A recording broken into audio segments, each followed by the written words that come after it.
What's up, everybody, and welcome to the show. This podcast episode is brought to you by IBOW Training. As you know, we talk about training pretty frequently here on the show, and the IBOW has some amazing people that they work with in their network. Are you a designer, rapper, sign maker, or beyond? If you want to invest in your creativity for the future, IBOW Training is the right choice. IBOW is the nation's first training organization to offer training in all aspects of the rap industry, from quoting, design, printing, production, and installation. They offer a variety of training options such as training at your shop, group training classes nationwide, and even private design and print profile training through remote login. With trainers nationwide, IBOW offers support day and night by phone, and many of their trainers are within a day's reach for emergencies. IBOW is growing and will continue to support the industry in a positive manner. For more information, please visit ibowtraining.com.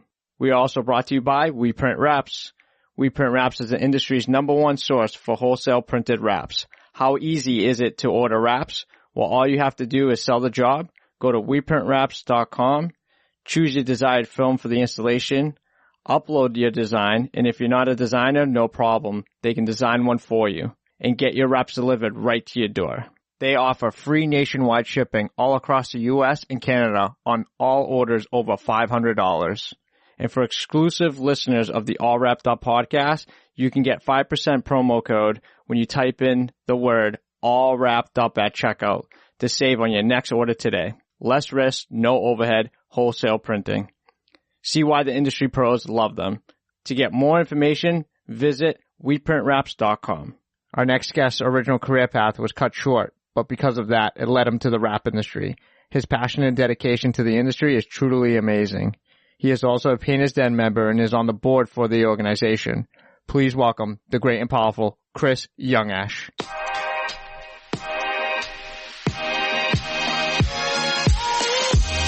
What's up, everybody? Thanks for tuning in to All Wrapped Up podcast. We'll be interviewing industry-leading rap companies to share tips, tricks, stories, and more.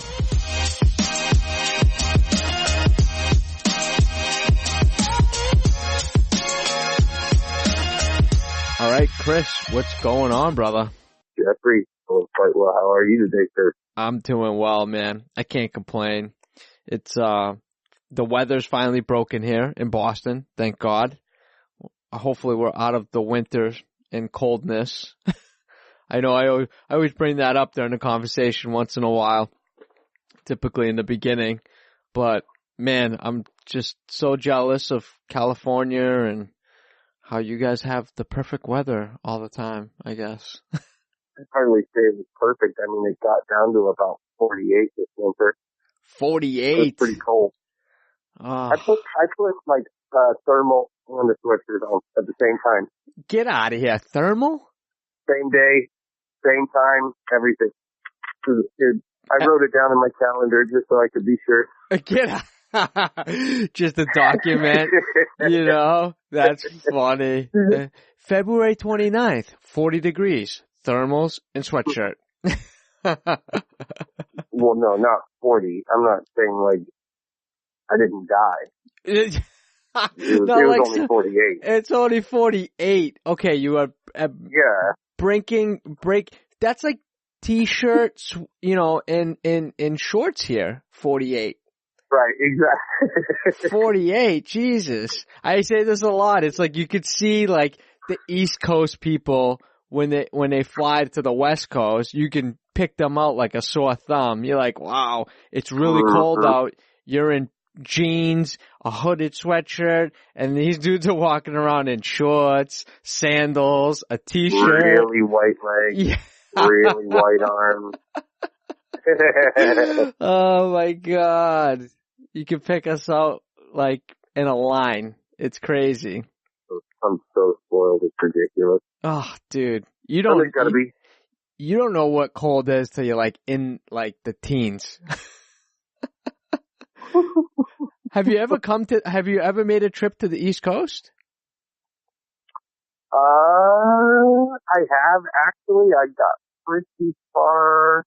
I made it to DC. DC? All right. In the summertime, probably. I'm so geographically awkward. I don't know. Oh, dude, I was never good at social studies and all that map stuff. Well, I was born in Canada, so. You were born in Canada? A. Yeah. A. I'd throw that A in there. A. I would have never guessed that. Did you lose? For all my Canadian brethren. Did you lose the accent, or do you still kind of have it? Does it come out when you get like mad or something? Nah. No? Other things come out when I get mad. There you go. All right. Yeah, no, it's been a while. I've been here. I've been in the States a long time now. I moved to California when I was 14. So. When you were 4? 14. 14. Okay, so you spent a lot of good, good time up in Canada. Few years in your teens and everything. What part? Totally. Yep. In Ontario. Ontario. Wow.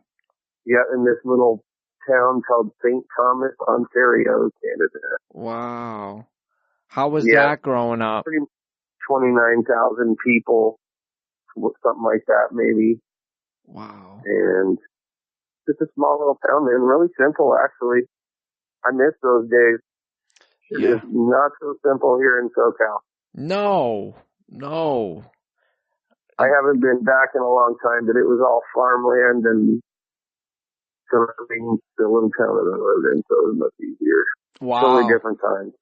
Wow. I love the farmland, man. I love the simple life, the raising, livestock and, eating from your land. Yeah. I just had one at lunch. You just had one at lunch? Was it off a food truck? No. Hell no. You ever wrapped a food truck before, Jeff? Dude, I've wrapped too many to even dude. Have you ever been to the lots where the food trucks are stored and cleaned and? I'll tell you one food truck that's super busy. I'll never eat off a food truck. I heard, I know, right? Jesus Christ. That late night food truck in front of Long Beach Convention Center. It was like a taqueria type of food truck. That thing had a line. Late night food trucks are different. What is it? Late night food trucks are totally different. Dude, I've never seen them in Boston. They have like an ordinance in Boston, and you have to get picked out of a hat. It's like a lottery, and you can only work during certain times, and they give you the locations that you can work in, and they rotate every quarter. Wow. Yeah, it's crazy. It's like they have their finger on everything. They don't here. They don't there. Yeah, no, they definitely don't. And they have their thumb up everything. Oh shit. It's ridiculous, dude. We did, like, there is zero regulation. You can just set up shop wherever you want. You can literally do whatever you want, but you have to store them all at the same place. Oh, that's so it? They're all stored at this one big lot. I pulled into this one place, literally stunk like rotting food. The ladies are out there washing all the like ramekin tins or whatever they call them, what they put all the food in when they're serving them up in the food truck. Yeah. They're washing them out with a garden hose. Jeez. and another friggin' ramekin with a dish rag in it with just soap just billowing out of it. Lord knows how many times if it was ever. I think the changing of the water was just putting more water in it as the other water spilled out. Oh my! But that's God. how they change their water. And I was like, I'll never eat off this stuff again. Jesus it was brutal. Christ. However, late night food trucks are different because you're drunk. Chances are. Yes. If you're not, you know somebody who is, so you wish you were. So you are at that point also willing to die from eating Buffalo food truck. Oh my God, dude. I have got, thank God I already ate dinner. You know what I mean? So nasty. But dude, that taco truck, bro, it had a line like down the street. I had done some shopping. Oh, yeah. I had done some shopping at the little outside mall area by the convention center, and I was walking back to my apartment. And, dude, that line, it was so funny because it's like a mixed bag. And it, like, there and at night, it's just insane. So they had this huge, like, sculpture outside. It's like a big chrome sculpture, dude. I'm walking by, this drunk people, they're sitting there waiting to get their burritos or whatever. And the line in this mixed bag, you know, girls fighting with guys. You're an asshole, you know. You looked at that girl. I look over at the sculpture. There's a dude with his pants down, just taking a leak in front of everybody, like the whole line in front of like the whole. I'm like, this is. I thought Boston was bad.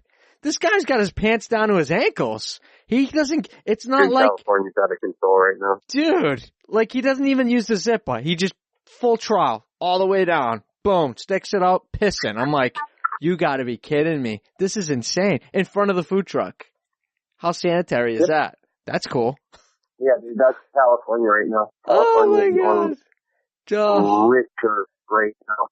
I had a great time though. I'm not going to complain. Crazy shit happening. California showed me a good time. 2 months to live here. 2 months? Yeah, we pay way too much to live here. Oh, way too. Oh, dude. Boston's right up there. Is it? Oh, yeah. Oh, my God. Very, very expensive. Rent Is for, it? oh, yeah. Absolutely. Very, very. 2-bedroom, what's that, like a 2-bedroom apartment? 2-bedroom apartment, maybe, you know, 1,800, $2,000. Wow. 3-bedroom house. 3-bedroom house, maybe around, maybe like 2,500. There's not that many houses. There's not that many people that rent houses. It's a lot of like apartments, a lot of condos. There isn't much houses for rent. You typically, oh dude, it is so much cheaper just to buy a house than it is to rent one. Oh, okay. 100%. Yeah, see, it isn't here. If you buy a 2-bedroom house here is 1.2 million. 1.2. Holy shit. That wouldn't even be like, that wouldn't even be, 1.2 would be like almost mansion-ish in my area. Yeah. That's really high for around here. I'm not even joking you when I say that, like a shack. Really? Yeah. Ugh. It's crazy. That's crazy. But I guess that's because it got to the low temperature of 48 degrees. Yeah. You know, you gotta jack up that rent you gotta price. Pay for that. Yeah. You gotta pay for the heat. You know, you guys don't pay for heat. You guys never put heat on ever. Don't get me wrong. Yeah. I do. Do you? What do you get? You get night. cold at night? I don't. Yeah, I don't like it. Just get a couple extra blankets. You'll be fine. You get a couple extra blankets. That's enough. Dude, I go to bed with sweatshirts, dude. When it gets super cold, I go to bed with sweatshirts. 'Cause, dude, honestly, heat is so expensive. You know, especially if you have oil or electric, heat is so pricey. Oh, yeah. So pricey. Totally. It's crazy. It drives me nuts. And God forbid if you had to heat up your shop. Oh my God. Do they have? That's the gnarly one. Yeah, definitely. My buddy here, he runs a mechanic shop. He's got the conversion that, it's a mechanic shop, so he does a lot of oil changes. He reuses the oil that, he changes, and he has these burners, and it converts it and he uses it as heat, like a heat source. No way. Yes. Yes. That's rad. It's freaking awesome. He didn't have to pay for heat the whole winter long. He said he went through, That's cool. 2.5 barrels for the whole winter. 2 of those big barrels. That's crazy. Yeah. Saved. The only thing you're using is electricity to run it. But he didn't have to use, oil, because it's an older building, so he uses oil. Oil's fill up I don't know how big a normal tank would be, but I think his bill was $500-600 a month, And you know how it is. You can't work like an asshole, wearing, gloves, keeping your hands warm as a mechanic. Yeah, you can't do that, That'd be miserable to be freezing anyway. Oh, dude. I've definitely done it. Today, I had the garage at 70 degrees today. Ooh, it was chilly. Mm-hmm. I loved it. I love the cold days. Oh my God, walking around, sweatshirt on, people walking from outside because it's humid as fuck outside. They're walking in, t-shirts, sweating their balls off. They got the line down their back. They see me and they with a sweatshirt on, jeans. I'm fucking shivering in the back, squeegeeing. Just hey, They're like, holy shit, it's like Arctic in here. It's so nice. I don't want to go back to work. And I'm like, yep. And I'm working like a gentleman, sitting down in a fucking nice rolly chair, going back and forth, Oh, God, I miss those days. I don't know why it took me so long to get back into it. God, so nice. Into installing? Yeah, just installing. The biggest pet peeve that I had was installing, because you can't really do much when you're only focusing on installing. And from, back in the day, when you used to work solo, it's kind of like you get in the mood, you're installing, and then the phone rings, and you gotta go to sales mode. You're sitting on the phone, you're talking, and then you gotta go back and start rapping again, and you kind of lost your groove. A 4-hour job turns into an 8-hour job. Day, brother. Yeah. Dude, it's crazy. Rap life, homie. Rap life. Rap life. Speaking of rap life, dude, what do you got cooking over there at Rapworks? What are you working on this week? Oh, no, right now in our general bin, we're blessed here, man. It's amazing. The cars that we get are we're blessed, because every single one of us who are in this, who wrap cars and all that, I can't imagine. I've never run into a rapper who's just I don't really care about cars. It's just what I do. I've never met anybody like that. So at least, at this point. So when I mess with these cars, I've got a Porsche GT3 in here. Wow. I've got a Porsche Panamera. I've got a Bentley GT. Tomorrow, I have a 2018 GT3 RS showing up. Wow. I've got 2 brand new, not even driven Karmas coming in.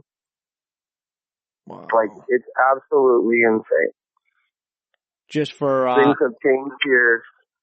Yeah, you do a lot of the restyling part is a big part of your business, right? Yeah, color change. Yeah, and livery kits, stripes, and stuff like that. Yeah, not so much with the livery kits as much.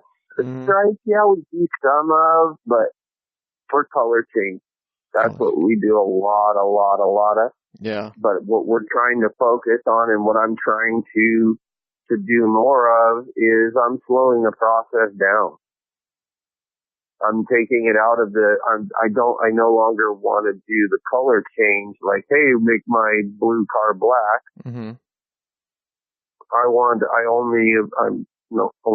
Of course I got bills to pay, but I'm focusing on and getting more in touch with the people who are looking to do something that's a little bit more different, a little bit more exciting, to the very least. Mm-hmm.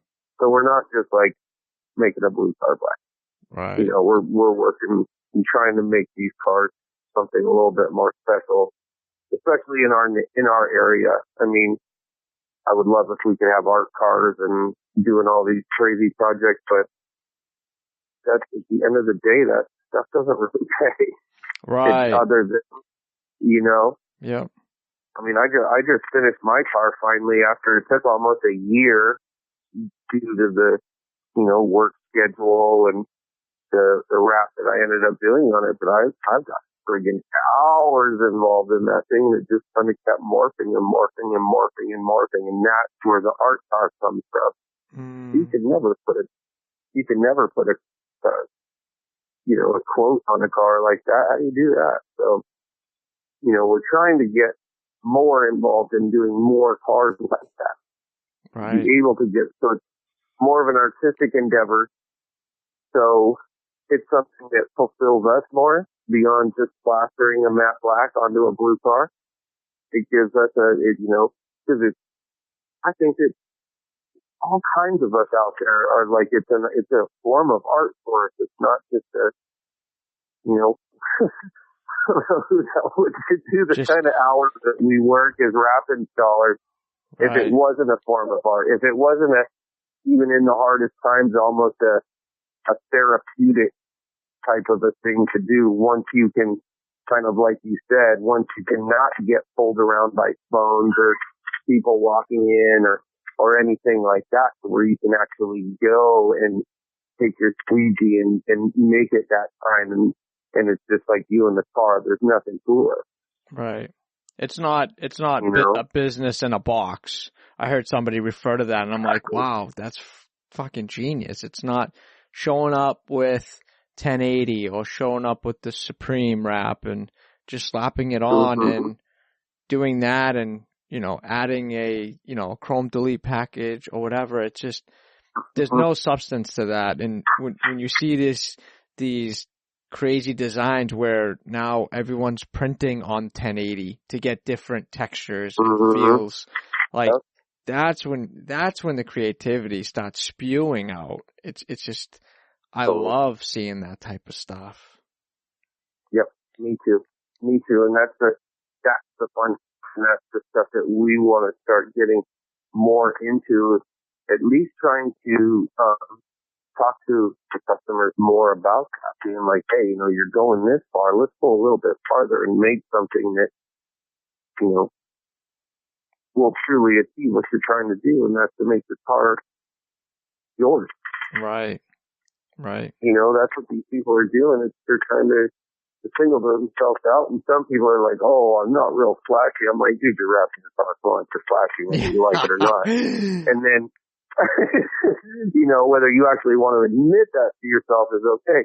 But hey, let me help you, you know, something that isn't, what's something that you're not considered going to be flashy, but is going to be considered to be something that's cool, something that's pleasing to look at, and something that somebody else looks at and goes, hey, that's different. That's different, right? You know, and that's what I love about what we do. I love that part about it. So we're trying to get to the point where we do that more. So where we step out of the way of those like hood wraps and grab onto cars and people who are more interested in not just slam it out job, but a job that's quality and, you know, artistically beautiful. Right. Well, you kind of notch something out for a little space for yourself too, and make yourself a little different than, you know, all the other shops around you and surrounding you and doing those wraps in the boxes. You know what I mean? And when you have equipment and you can stand out, you know, not only are you, you know, better at this craft, but you can also give them a higher premium because you're able to, you know, provide a printing service with it and create these crazy effects. Well, that's a cool thing about it for sure. You bring up an interesting point because, like, there are so many, you know, this industry is still so young. Right. You know, if you think, well, the industry as a wrap industry in of itself, separate this of everything else to this, that where it actually came from, which was, the sign industry, which was doing so many of the advertising wraps, taking a printer, printing onto a film and then sticking it up in advertising for people. We've been doing that for a long time. Right. Long. And now it's turned into something that's totally different. But there is a whole generation that is involved in this that only knows color change and only knows how to, they price things off of generalities versus specifics, and things are turning in a way because there's so many people who are in that category. Yeah. That there's, when people are calling and getting educated from these people, they don't have the full story. Right. They don't have the full story of all of everything that it can be. So I'm stoked on that part. I'm glad that I have that side of things, that I understand the design. I understand all of those different processes that happen in order to be able to come together and make more of a wrap than something that is just a order a roll of film and slap it on the car. Right. Yeah. Exactly. And I agree with you 100% on that. And, eventually that, I think the color change may fade out a little bit, may go through its small lull. And I think the printing's always going to be there, and it's always evolving, and it's been proven that the wide format printing, era is like growing like tremendously every year. And I think if you're not on, it's almost like the transition, you know what I mean? From, the cutter stage to when you buy your first printer, it's like, okay, you're going to stay with cutting your vinyl all the time, or you're going to go with the times and, man up and get a printer. Yeah, you're going to spend a lot more money. Yes, you're going to spend a lot more money in material, but your profit margins are going to be better. They're going to be greater. You're going to make more money on the install than cutting 4 different, 651 Oracle colors. Oh. You know what I mean? Oh. For overlays, when you could just print the freaking thing and stick it on one shot. Done. Yep. No one gets that concept of time. They just think, oh, but this is easier. It's more cost effective, but then they don't realize you still have to put it on. You know what I mean? Yeah. And if you're not good, you got to put it on wet. Oh my God, you're waiting for paint to dry at that point. You know? Yeah. Oh, dude. How many times you go to a job or had a job and you're using the clear transfer paper for your patterns? You know what I mean? You put the first one down with paper and then you got your crop marks and then the rest of them are all clear, the clear transfer paper. Dude, how many times that transfer paper don't stick to the vinyl? Doesn't grab it off the backing paper. Dude, I had that happen to me once. I almost died. A whole truck. Even though I squeegeed it hard, I couldn't release it off the backing paper to stick on the transfer paper. It was crazy. I had an oh shit moment at that point. Yeah.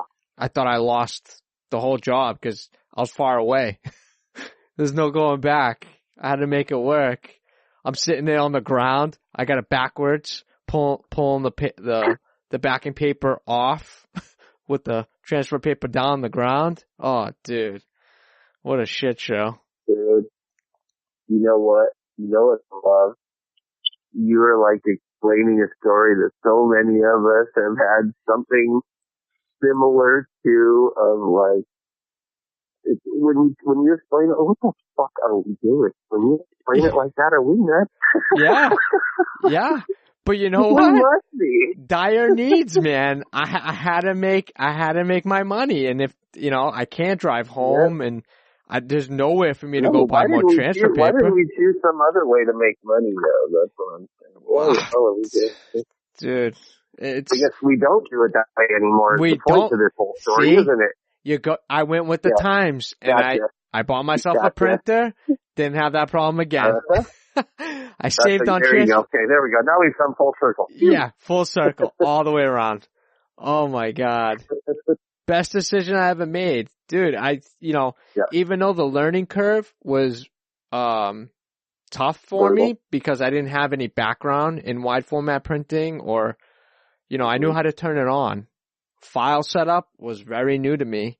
They teach you that in college as far as like offset printing and, separations and, illustrations and how to create your files, but there wasn't anything that show you how to create a template for a car, how to make it fit, scaling and, if you real world stuff. Yeah, dude, I was in the dark. Mm-hmm. I was creating, I was thinking, club flyer quality, 300 DPI at full scale. Dude, my VersaWorks was like, it must have been screaming at me every time I dropped the file in there because it would be 20 minutes of ripping the thing. I'm like, okay, I'm definitely working like an asshole, and I didn't have an outlet to go out and seek information. Back then, it's like we had nothing. Oh, yeah. We had nothing. That's it. That's the interesting thing because that's exactly it. Everything is just so different now as far as like the information that's available, what you can do with it, how easily it is all paid. Right. To access. It's such a different thing, and it's really cool. And I think that it's even just as cool you doing stuff like this, with your podcast and the people that are putting in the time and the training and to legitimize this industry. Right. You had said something earlier. You had said something to the effect that you were thinking the color change might kind of run its course for a little while and kind of fade away. And I hear something like that and I go, man, I hope that isn't true. But the way that the kind of the way that it is being built on the back end through the manufacturer is that I say that I don't know if it's going to fade away, but I feel like the power isn't in the shop. Right. It's in they're giving too much power to the individual to, obviously an installer is an extremely important part of the process. Right. Not the whole process. It's not unless of course it is that kind of skill where it's like going past the color on and walk away. Right. That's all you need to install it for that. You need a roll film and a top. Right. But the reality of it is that the manufacturer, if anybody's going to turn it into just a fad versus a viable industry, the manufacturers are going to step up and make some type of a change in the direction of where they're allowing their products to go. Right. I think that I think that there's definitely, I think it's great that, the DIY market is out there, obviously. There's professional painters and you can go buy paint from Home Depot. You can do that, no problem. But the problem is that you want to go jack up your bedroom trying to paint it yourself, no problem. You're not driving it down the street and people are seeing, these jobs that aren't done by trained staff and certified installers. And people are thinking, well, hey, that's what a wrap is. I don't want anything to do with that. Right. And the thing that sucks, and the problem with that is like myself, all kinds of people that I know are all in on this. Right. So to hear that the possibility of a color change being a fad type thing or to fade out for a while is very tough. It's a really scary topic. I think it will be not so much our doing, you know what I mean? I think it will be more of, a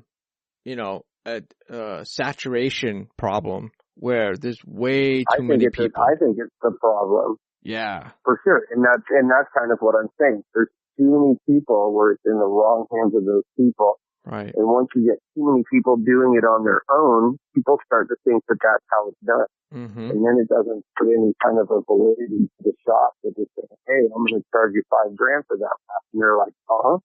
Yeah. But it only costs this. Right. Yes, but it's not just sticking a sticker. I'll tell you something that really upset me the other day was, like I really, and like, tell me if I overstep my boundary here, or you think that I'm overstepping my boundary, but I was putting something up on Facebook Marketplace. It was a pair of rims for my boss. He wanted to get them out of the garage. He's like, hey man, you think you can sell these for me? I'm like, yeah, sure. I'll put them on Facebook Marketplace. So I put them up on Facebook Marketplace for him, and I'm looking around and I'm like, oh, let me just take a quick peek. Let's see if there's anybody selling wraps on here for some reason. And long and behold, there's a guy, literally, I'm not even kidding you, half a mile down the street from my house. Half a mile. Didn't even know. In this rinkety garage, and he's taking photographs of other wraps and posting them on there as potentially his own work, because he's not shouting out the people that actually did the wrap. He's not saying that the photos aren't his. He just downloaded a bunch of photos and put them up there. And he's advertising color change, full color change, for $1,200. I almost walked to his shop and knocked on his door and be like, wait, he has a shop? He has a shop. He has a shop. A little garage. Actually, a pretty big garage. Dude, garage, rent, electricity, probably internet, and you're selling wraps for $1,200. I wanted to walk in there and be like, dude, what the fuck? You know what I mean? Oh, yeah. What are you doing? Like, you should just bring him some boxes for him. Hey, here, bro, you're going to need these pretty soon, so. Yeah. Make sure you save all those Avery and 3M, 60-inch boxes, because you're going to be living out of them. Yeah, it's scary. It really makes me mad that somebody can do such a thing. And I haven't seen any of his work, but I can almost tell you it's not going to be good for $1,200. Well, not at that price. It's yeah. Possible. It's just, it makes it, when I see shit like that, it's just like, oh, dude, like, that's the reason why shit's going to go south for us, because the people that are that's the thing. legit and want to make, and know, when you know where your operating costs are, you know what to charge. You know what I mean? It's all built into the service. And when you lose sight of that and what your operating costs are, and at the end of the month you go to pay your bills and you're left with change, like, you got to restructure yourself. Knowing the industry. He hasn't paid any big bills yet because he doesn't charge any big money. He doesn't know what big bills are yet. No. He'll find out. He'll find out, yeah. And those guys will be, won't be around in the next 3 to 6 months or a year. And, they'll go shop to shop because they'll skip out on their rent or whatever the case may be. And, it's like, and I just don't know what the right answer may be. And I know you explained it's more the manufacturers that have to step up to the plate and put some type of cap. There has to be some type of there needs to be it needs to not be so financially feasible, for someone to just, you've got shops, right? Mm-hmm.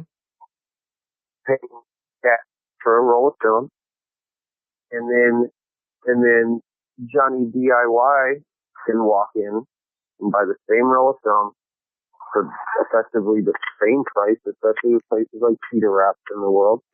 Right. And now you're competing against something and somebody who, you know, you just can't compete. They don't have any sense. You can't. And the problem is that those are the same guys that are doing, you know, subpar work and then disappear when the customer is looking to have someone to, you know, stand up for what they paid all the money. Right.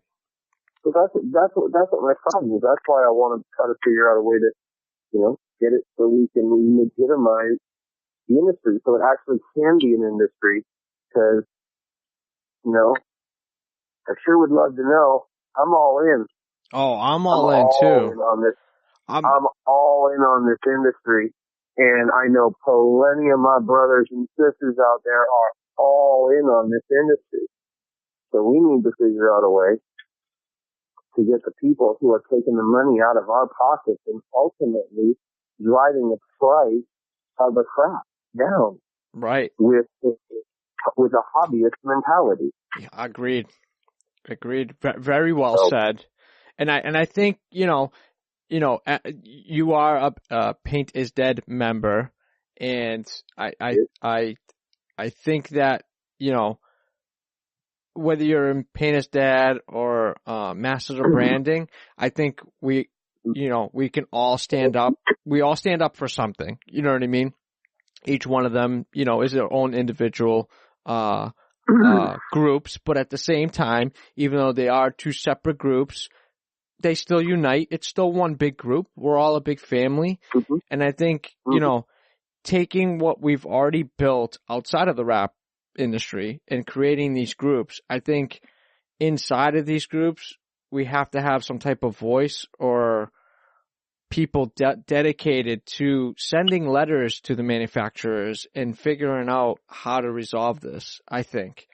I mean, because there's only so much that, like, I could possibly do, sending 3M a letter or sending Avery a letter or Fold a letter or something to figure that out. I think one part of our business has gotten it right, and that's the paint protection film section of our industry, where that you can't buy film from them direct. Like, you got to jump through hoops and, like, go through all this stuff to even be a distributor of their product.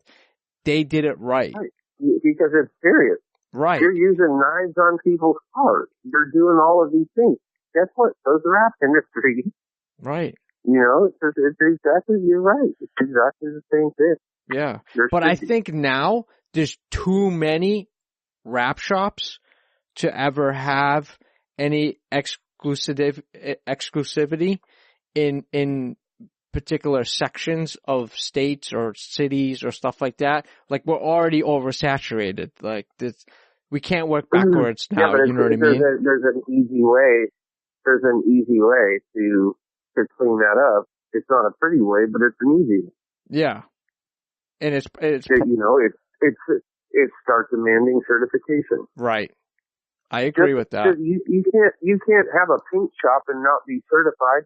Right. You can't have an auto body shop without having certification. And there are shops out there right now where it's like the Wild West, and you got a dude on friggin' YouTube trying to figure out how to get the mirror off of a car. Mm-hmm. And I realize that is part of our industry. Now, you know, and I'd also realize there's a lot of us, like I said earlier, we're car nuts. We're car enthusiasts. Mm-hmm. I've been working with cars for, as long as I can remember. Friggin' 15 years old, I couldn't wait to have my first car to tear it apart. Same. You know? And What'd you do first? Change your radio? That's so funny. I was just talking about the funny spaghetti that I used to make while trying to wire up my own audio system. We've all been there. We've all been there. The tape and you mean I could have cut that wire shorter? No. You just kind of tie it all up and throw it in there. Jam it all back in that same hole.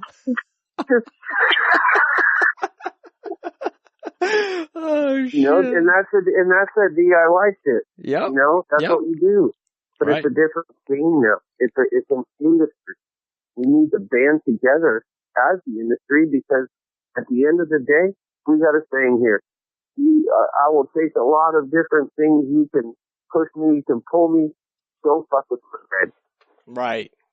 Don't fuck with my money. Yep. And when it starts to get to be where I'm getting undercut by the dude who will come over and do it in your garage, and the customer doesn't know any different, they're just looking at a price. It's a problem. Yeah. And the problem is because they're going out and looking, and they're finding videos on places like YouTube and stuff, and they're finding these people who are just doing it, and they're saying, oh, well, then it must be okay. Right. Not even to take into account the seriousness of it, of what it is to have somebody who, you know, should not be working on or pulling parts apart of like what that actually, Right. Yeah. what it could actually do to that person. Now change that into the industry. Now that person got a wrap. Man, I got my car wrapped. You can see what the guy did in my car. The guy dragged my car up. Oh, well, I'm going to get away. You wrecked your car too, man. It's a wrap. What is this wrap anyway? You know what I mean? Like, Yeah. now you're dealing with misinformation.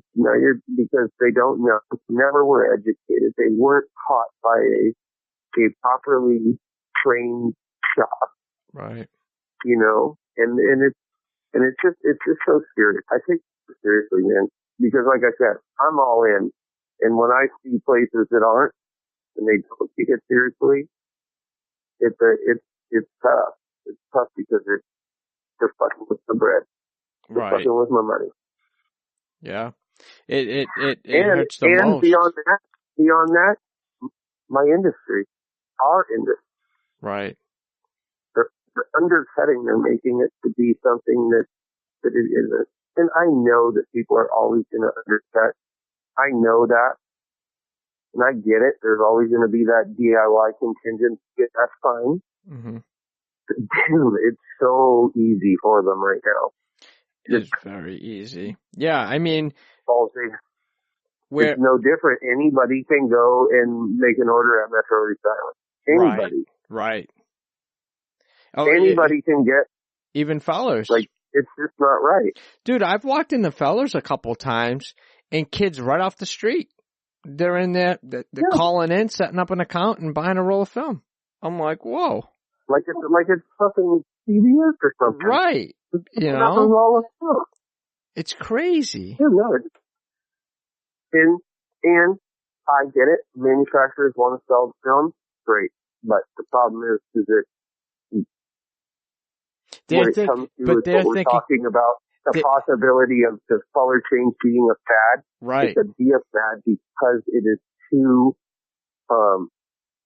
it's being made too accessible by people who don't take it seriously, like the people who are trying to have this become an industry and make it a viable source of income for family and for life. Right. You know, just to live. Right. It's a career. It's not a hobby at all for us. It's a career choice. We're all our chips are in for this. We're retiring. I'm a fucking rapper. Right. That's cool as shit. I'm a W and an R. A lot of people don't know that, but you rap like I'm mad freestyle skills. Oh my god! Like mad freestyle skills. If I like, you know, asked to do a little one too, would you do it on the fly? I would have to be drunk, of course. Oh Jesus! All right. Let me get warmed up. Do you got beers at the shop today? No. You got a case there? Couple don't think so. Cold ones? No? We've had a few late nights lately, so no, there wouldn't be any left. No, they're gone. That's funny. Fucking, it's only Tuesday. Yeah, exactly. Come on. Shit. We got 3 more days left. Well, some of us, 3. Yeah. Some of us more. Do you still work on Saturdays and the weekends, or do you keep that for family time? Brother, I'm always working, man. But yeah, I try to keep it for family time, for sure. Yeah. But It's always tough. business owner, I mean, what do you do? Yep. You got something, just, as all of us know, it's feast or family. Yep. When it's there, take it. Take it, take it, take it. If Right. you're working 24 hours a day, take it. You're going to have plenty of time to sleep later. Right. You know what I mean? It's that push, push, push, push, push. It's the push, push, push, push, push. Right. Lots of people don't necessarily see that way, but that's how I view it. It's always constantly just be pushing. Yeah, and it's always, I guess it's a good thing. It definitely is a good thing. As long as you can make it happen, where, you can take the work in. It is stressful to a point, but you can get it done. When you're on time restraints and you know it, come SEMA or things like that, when things are just down to the wire and everybody's on their last leg and it's tough. We're about to be there. Yeah, we're stepping into that season right now. Actually. Oh, I believe it. I mean, we got 6 months to go, right? We just got named the wrap and graphic sponsor for the Gold Rush Rally. That's amazing. Run and affiliated brand. Holy cow, that's huge. Let's talk about taking something that you have dreamed of, that you have worked for, that you literally can remember the day that you set your sights on it, to have that come to be. Is I actually have all the details up on my screen right now. Wow. It's amazing to be in a situation like that. It's amazing. It's scary. It's a hell of a lot of work. It's the ultimate. Just taking it on in our first year and not really knowing what to expect other than to kind of do what we do and just say it's just another install or just a lot of cars to do. Right. Kind of thing. But these are the kind of moments that you say, this is what I've been doing it all for. Right. This is the late night. This is the hours and hours and hours of work. This is the always making sure you're doing the right damn thing, even when nobody's looking. Because somebody is looking. Yeah, all the time. Because that will reveal itself. Yep. Always. Yep. You can't be one person in the face of people and then be somebody else and they turn away. That will always catch up. And in the world that we're in, especially the world that I'm stepping into right now, it will always do us right to stick to our plain and simple standards. And that's what we're going with. I'm just saying, fuck it, I'm going to stick to the plain and simple standards. We do what we do. We know what we do. And don't try to be anything else. Right. And I think that's going to be where the success will come from. And I think that's the type of thing that got us into this situation, brother, because, I can't even believe it. my Hellcat fast times, which we haven't even talked about that yet. We haven't. Is going in a semi and is going to Miami. Wow. And then I'm going to go drive it ridiculously fast for 10 days with a bunch of people who like to drive ridiculously fast with our graphics all over. That's a good feeling, man. Dude, it's amazing. I'm grateful. I'm truly grateful to be in a position like this.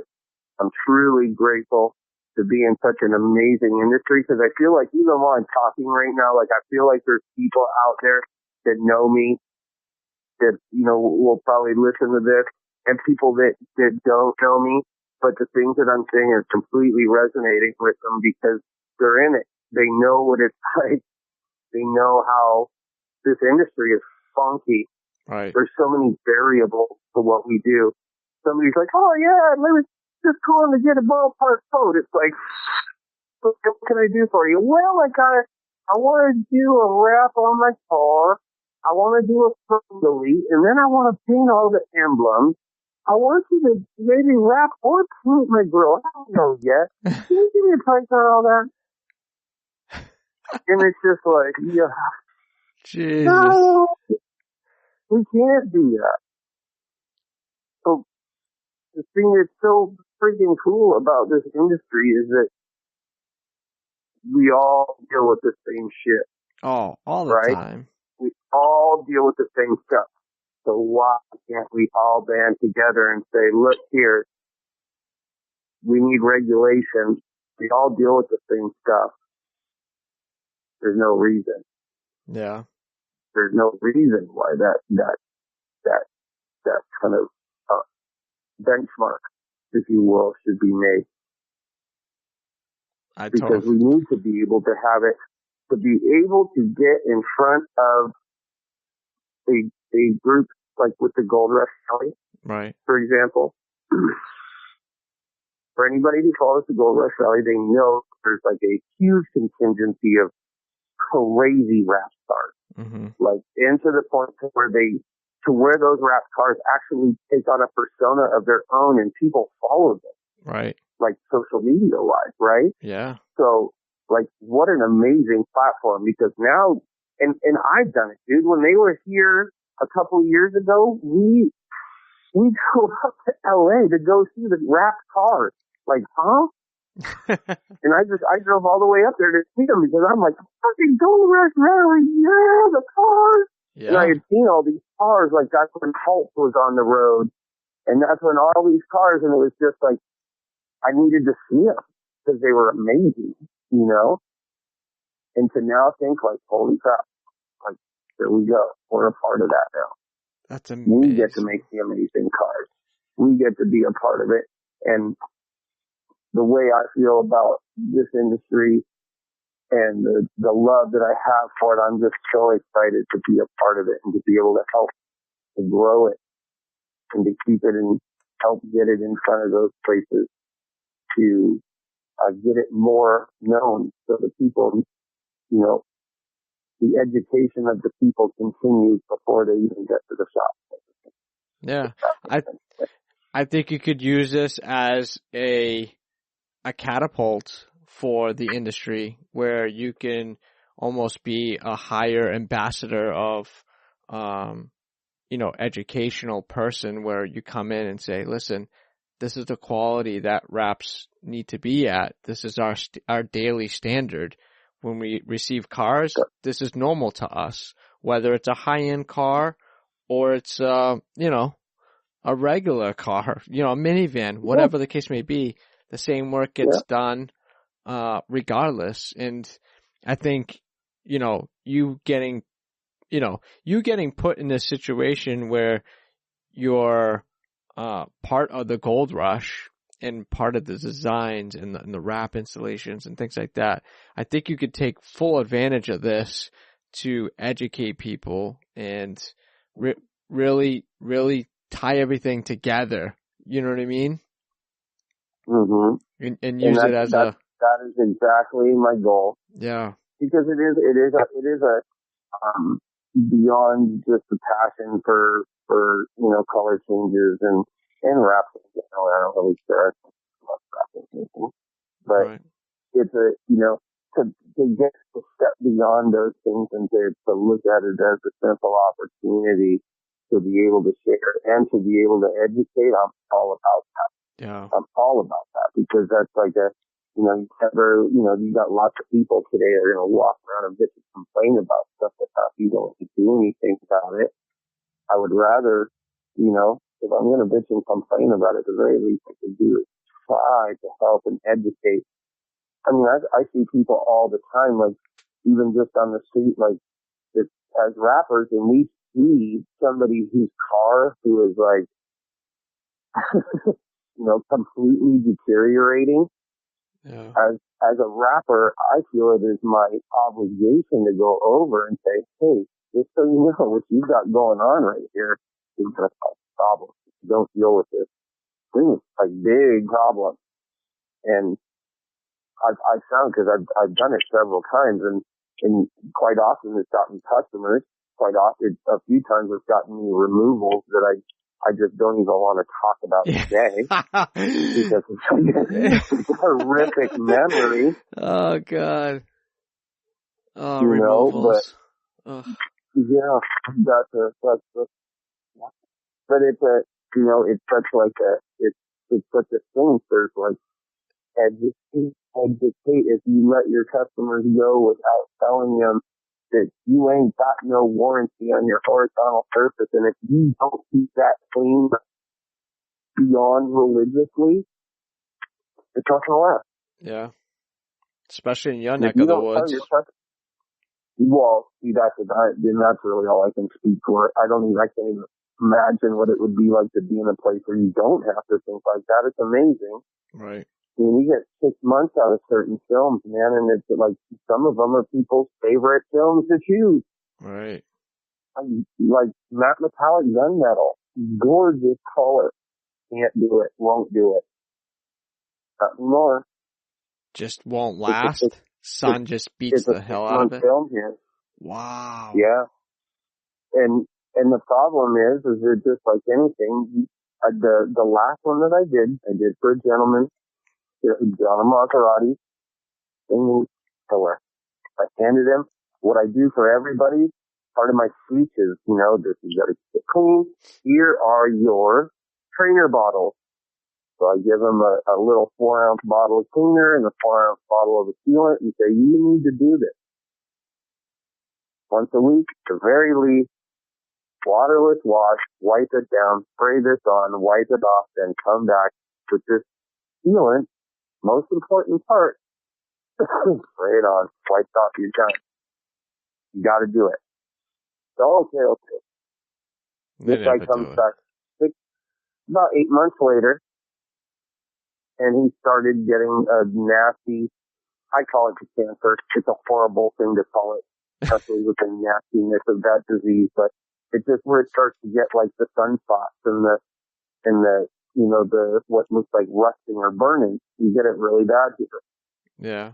And I go, what happened? He goes, I go, do you have the cleaners and the sealants I give you? He goes, oh, yeah, they're right here. Yeah. I was like, oh, great. He hands them to me, and he had never used them once, but he did keep them with the car. Just throw them in the trunk. They're still full. So if there's anybody who is listening who doesn't know you're actually supposed to use those little sample bottles that they give you at the wrap shop, use them. Use them. Well, now with Ceramic Pro, does that help or mitigate that a little bit? Yet to be proven as far as I'm concerned. Really? I haven't seen any proof. Not even like from vendors, and like they don't have, I mean, I'm sure there was extensive testing and stuff like that, but probably at the end of the day, it's your demographic of where you live, plays a big role on how long that shit lasts. We're in a very, very tough climate. Yeah. So it's like we have salt water.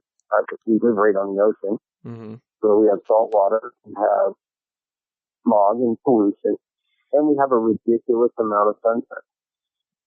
I shouldn't even say a ridiculous amount of sunshine, which we do. Obviously, California's got a lot of sun, but it's just a lack of rain. Right. The heat. Which increases the pollution, which increases the dangers and the damages that happen to something that isn't got any kind of a protectant on it beyond the laminate layer that is fused into it. Right. But I've personally found that the best thing to use is the cleaner and the sealant. It's simple and just be diligent about it. Right. And it's an easy thing. I mean, once a week. Yeah. I mean, if you got a nice car, you're washing the thing once a week anyways. I tell them just send it to the washer. Yeah. I know you don't wash your car. Hand it to washer. I don't know what to do with You it. know, You know a what, lot of the people out here don't even wash their own cars. Chris? I just came up with the craziest idea. Nice. Why I love space. why don't we start a wrap washing car wash? Yeah. Where, We've actually talked about that, yeah. dude, like seriously, like just have like a franchise and just keep them at places and just be like, hey, you got a wrapped car? Come here. We can guarantee we'll throw the sealant on. That sounds amazing.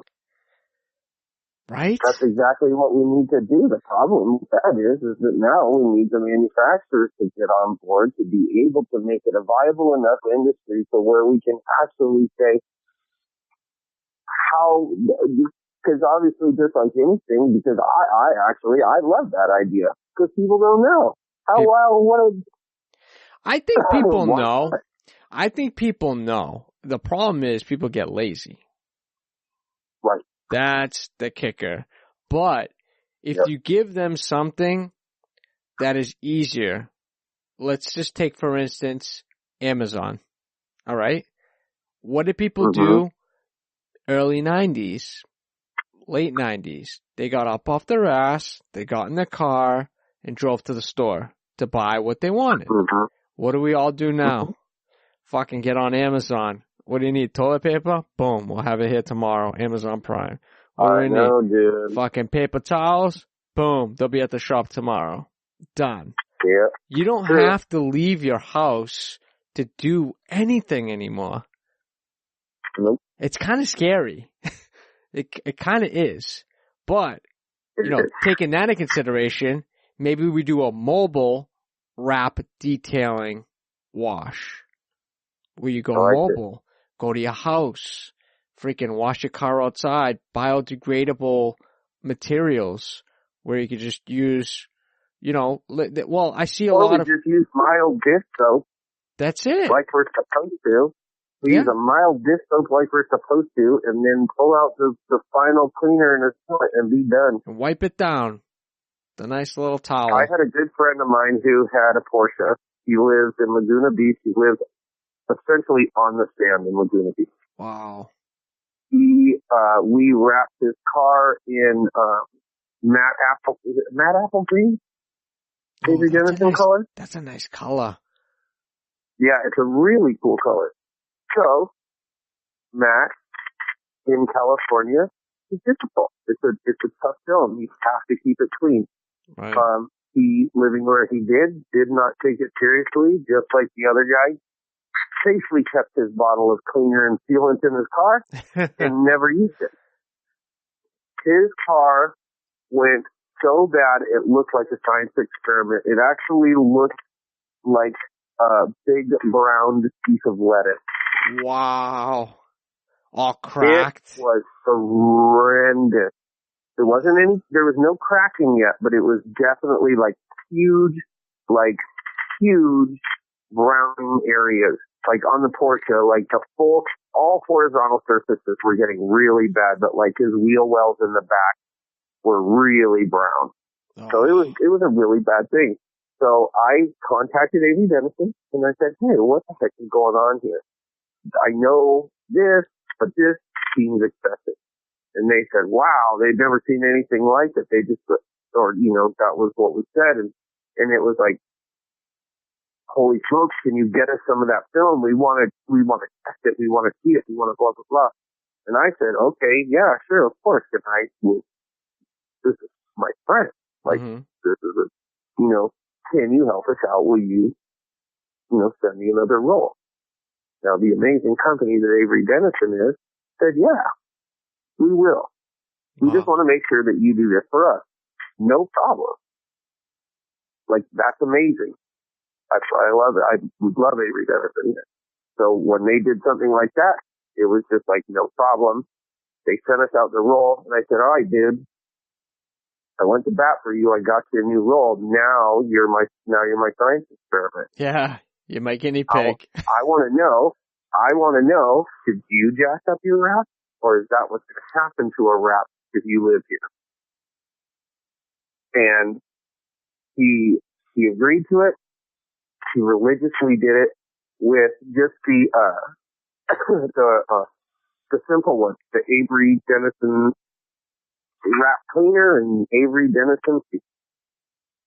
And sure enough, he ended up turning it into a race car and getting taken out on the freeway, and that's how he ended up losing his car. But a year and probably almost a year and a half later, before the car got taken out, it was still just fine. It was fine. Because he was so religious with that cleaner and sealant. That is great, man. That's really great information to give out to listeners, because, you know, not a lot of us look into that. I was impressed. And the thing that really is interesting to me is that because here's the problem with Ceramic Pro. Ceramic Pro, you sell it to your customer, right? Mm-hmm. It's often that it's great for us. You know, it's a good product for us. Right. There is pluses to it for sure. Right. But it's like it's a no-see-em, right? So the customer really has no idea what they're paying for. They just know that they paid for something, and they were told that it's going to help keep it clean and blah, blah, blah. Right. So what does that mean? That means that they're going to clean it less, because they think that they had something put onto their car that is some wizardry that allows you to no longer have to keep your car. Mm. And the problem is that once that starts happening, it's just like a slippery slope, right? Wow. And again, there's that education thing. Yeah. So with ceramic coatings and all of that stuff, I don't know. I have yet to have anything proven. I've seen different things where people have raised questions of whether it, you know, starts to harden and pulls up the wrap. Stuff like that. Like I've seen all kinds of different things. I don't have answers to any of them. Do we coat cars? We sure do. I like to coat matte cars in California because of the porous surface. Right. Yeah, there's no... And that's the only reason. Right. Because the reason why I believe personally, beyond that UV coat getting broken down, the reason why the matte breaks down so fast is because people are leaving that even when you clean it, like, let's say you clean your car every couple of weeks, in California, you can't get all that gook out of the little cracks and crevices of a matte film if you choose to leave it that long. Yeah, it's like a sponge. There's nothing on that. Yeah. Yeah, you're right. So we figure putting a ceramic pro on it, that what that does is actually allows you to, by doing the ceramic pro, you're able to fill all of those things and make that surface smooth and have less chance. So that's how I believe in it. That's crazy information, though. That's at least you know the cleaner will clean it. You know what I mean? I do know it. I've seen it. That's awesome. And at the end of the day, that's a great upsell. What's a bottle cost? You know what I mean? Oh yeah. For a little maintenance. And for me, what it was for me, that wasn't even the thing. For me, it's part of my feet. It's part of my take care of this damn thing. Right. You just spent a lot of money. Now take care of it. Right. And I'm so serious about you taking care of it. Here, have 2 free clean it and seal it. Right. Little 4-ounce bottles. It didn't hurt me at all. What I did to do that, I just got a hold of Cross State USA. Mm-hmm. They had the big giant, you can get 5-gallon buckets of it. And I just offered that to our customers for free. Wow. And just individually bottled them all. So they were just a nice little bottle. And so they know that this is serious. This is I guess not all of them. That guy. Well, yeah. What the hell, that he did have it in his car. Well, not so much him. That's the difference between you and the other guy, I guess. Right. The general consensus, I believe, would be that people have it. Yeah. Oh, man. But again, it's serious. I just think we have such a huge responsibility. I know that I do. I take it very seriously because holy crap, like at any given moment, we have $1 million. Right. We don't, and if we don't take that, this is shit more than that in a week. But if we don't take that seriously and don't take it so seriously that we're guarding our business, but also before we guard our business, we should be guarding the client. 100%. Because we know what we know. They don't know.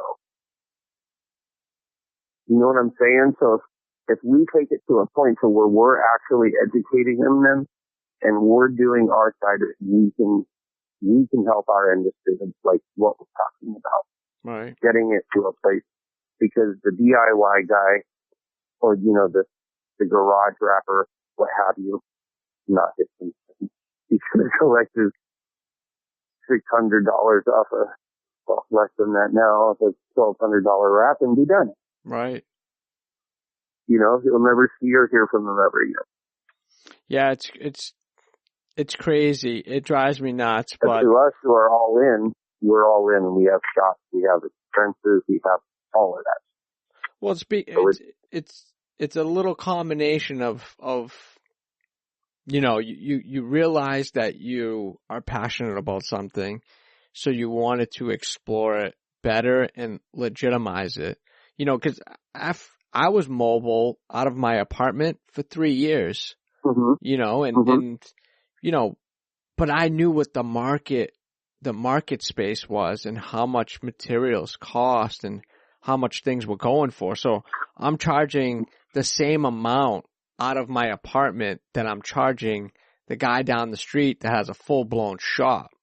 Like, I'm keeping things legit. Like, nobody knows I have an apartment. I'm just a mobile lettering place. You know what I mean? I'll come to you. You're building a house. I'll letter your truck right outside. I don't care. You know what I mean? At the end of the day, I got to feed my family. So I'll do whatever it takes to get the job done. And,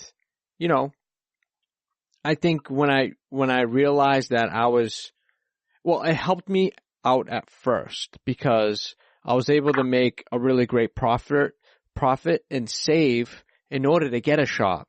You know what I mean? I was kind of working backwards.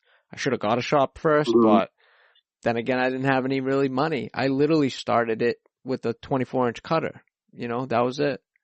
So I literally, everyone says, well, yeah, I started with $100 and like, I didn't have shit. Like, I got a used cutter for $500. Like, I had nothing. And I got a couple free rolls of film, but I turned the film into profit, and you slowly snowball it. You make a little bit more profit, you add more, you buy more, you get more colors. And, but you have to learn, when you get to a spot where, you're really busy, but you're kind of teetering on like, I can't work from home anymore type of thing. You got to make the jump. You're like, you either shit or get off the pot. You know what I mean? And there's a lot of people not fucking getting off the pot is the problem in our industry. A lot of people are comfortable sitting down and fucking just marinating in it. It's like, dude, no, you need to like either go get a shop, get a tax ID number, make it legit, or stop fucking doing it because you're killing the market. And they don't understand that because it's just like, oh yeah, I made $1,000 this week because I wrapped the car, blah, blah, blah, blah. It's like, they're just looking at profit margins for them. They're just like, yeah, I made $1,000. And if they wrap two cars in a month, they made extra money, for whatever, bear money or whatever. It's just, it sucks. Like, I get the side where you have to start somewhere because everybody started somewhere. I get that, but there's got to be started a sign shop. Start learning the trade. Yeah. Learn the trade. There's no Don't learn more. Don't learn a fraction of it. Yeah, there's no more apprenticeships. There's no more of that going around. It's either you know or you don't know. There's no more people kind of bringing a greenhorn in that doesn't know shit and sitting down and teaching them, you know? And, you know, all of us, you know, you got a business to run. How many times can you actually sit down with a brand new installer and be like, yo, don't cut that this way, cut it this way, or don't pull here, pull there. Right. Like I get it. That's a process we all learn, but a lot of us learned by fire back in the day because when we had started, the industry was still so new. We were all learning together how to make this fucking shit work. And here we are now, you know, 15, 20 years later, and like the films have gotten way better. It's a lot easier to learn. It's not a long learning curve anymore. You know, back then there was people, you know, installing calendared film as a wrap. How bad does that suck? And there's still countries like in Brazil. Yeah, there's still countries in Brazil that wrap calendared. Yeah. Dude, I just became a member for the Rap Institute, and I watched a lot of the videos, and like Gmis is like wrapping cars with calendared film still. Oh, yeah. And he's teaching you how to do. I'm like, why are people doing that still? Don't they know this cast? But it's No, they have to. They don't have it there. They don't have it there, and it's too expensive. I heard Justin say a roll of knifeless tape was $100. What? Yep. How can you live you can't like that? justify that. No, you can't. You can't. And that's serious. And these people are learning by fire and creating their own tools and creating their own techniques in order to work with this film. And that's almost like what we were doing years ago. And now, you know, you can, you know, be a member to the Rap Institute and learn really good, really great information on there. I binged for like, I don't know, 5 or 6 hours on videos straight. I was like mind blown at the end, but thinking I was doing everything wrong. You know what I mean? It's like, holy shit, that's a lot easier way to put that on. But like when you have all this information at your fingertips now, you can all these resources. It you know, it's almost easier to just tell a greenhorn and be like, listen, I have a membership to this. Log on, watch a shit ton of videos, and then practice on your own stuff. Like, you know, you can't use a knife. You can lay the vinyl down, but you can't use a knife for the first 60 days or whatever. There's none of that happening. Right. Or you send him to training and hope to God he stays with you and you didn't like make a bad decision. But, you know, there's no, I mean. Isn't that a whole different conversation? That's a whole nother thing, you know, and you know it. You've probably dealt with it. It's there. Didn't we do that? I lost like 2 lead guys to it. Yeah. The guys that I started the business with, I lost to them thinking that they weren't getting it firstly. It's a true story, and you're not the only one. You're not the only one. Oh yeah. And you know, and I can almost wholeheartedly say that once the certification thing comes in, it almost becomes like a status of like, you need more than I need. You need me more than I need you type of thing, I think. Mm-hmm. Coming from an installer's side, working internally at another shop. You know what I mean? That is exactly what happened. Yeah. They thought that they were the sole reason the business existed. Mm-hmm. And that's a tough pill to swallow. It's a tough pill to swallow to have that happen when it's like, I'm not the kind of guy who, like, I'm not trying to rule and reign over people who work here. I am, I try to establish like a family vibe, and I'll tell you to this day, I still consider those guys brothers regardless, because even brothers will kick their brothers right square in the neck and continue to do it as long as that brother allows them to. So, that's kind of, how it was viewed for me. It was just, so I still look at that as brothers. I still, I care about them. I hope they're doing okay and all that. Bums me out. But I think that that's a horrible part of it.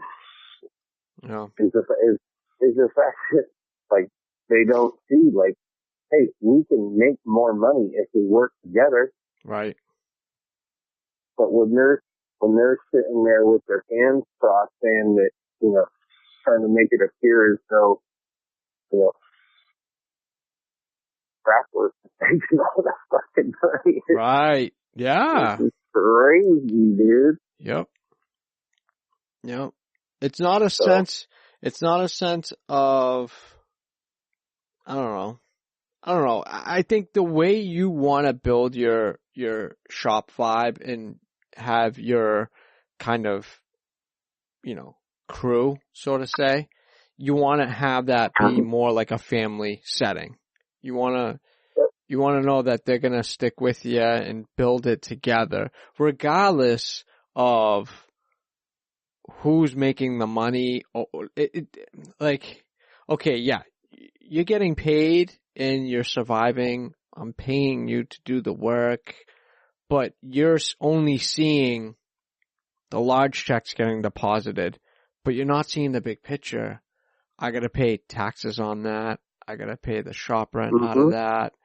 I got to pay for the paper towels you're using to wipe down the cars. Like, take all that into consideration, and I'm making just as much as you are. Regardless of what the shop makes, I'm making the same paycheck you're making. And I think people lose focus in that. And I think that's when people get greedy and kind of second guess themselves to whether or not they can do it on their own. And then they come to a realization pretty quickly that it's not that easy. And you actually probably start making less because you really don't start making money till you're like 5 years in. It all depends. They went out and did a mobile thing. And then a mobile thing. So it worked for everybody as opposed to being in one shop. Yeah, basically. But what they could have done. And the thing that was,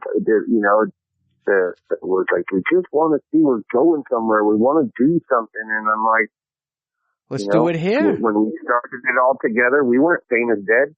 Right. But we worked our asses off and we got sane as dead. Dude, I wish they would have hung out because they sure could have used them for this gold rush stuff. Right. Yeah. See, yeah. And that's the beauty. I know you said it earlier, but I think that's the beauty about our industry is that, okay, we might have a lull today. It might be whatever. This year might be a semi-good year. But the difference between a semi-good year and an absolutely great year is one phone call. That's it. One phone call of a client that you would have never guessed would walk through your door or give you a call for a quote that you could land where they have, 100 trucks, 200 trucks, whatever the case may be. And that just totally changes your mood, you just went from an okay year to an absolutely crazy but unbelievable year. And you're just thinking for the future and how great this is going to be to propel you to next year. And shit, I'm going to have to buy a new printer or another printer. And, that's all good and positive things for the economy at the end of the day, too. It's not every day that something like that happens, but you stick it out, you build that family, and you hope that when that stuff does come in, that you give a little residual back to them. You know what I mean? Yep. Yep.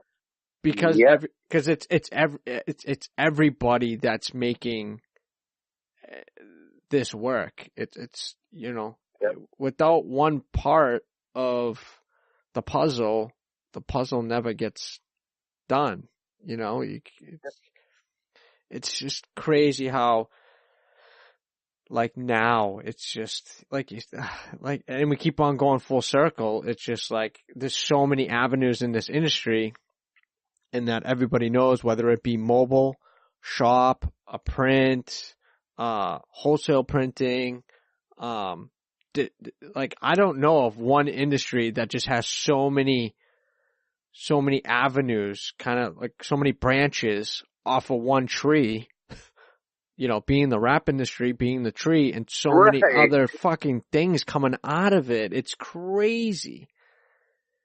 Exactly that's like what I was saying earlier, like just with like how we have to quote our jobs. There are so many different things to do, like what is wrap.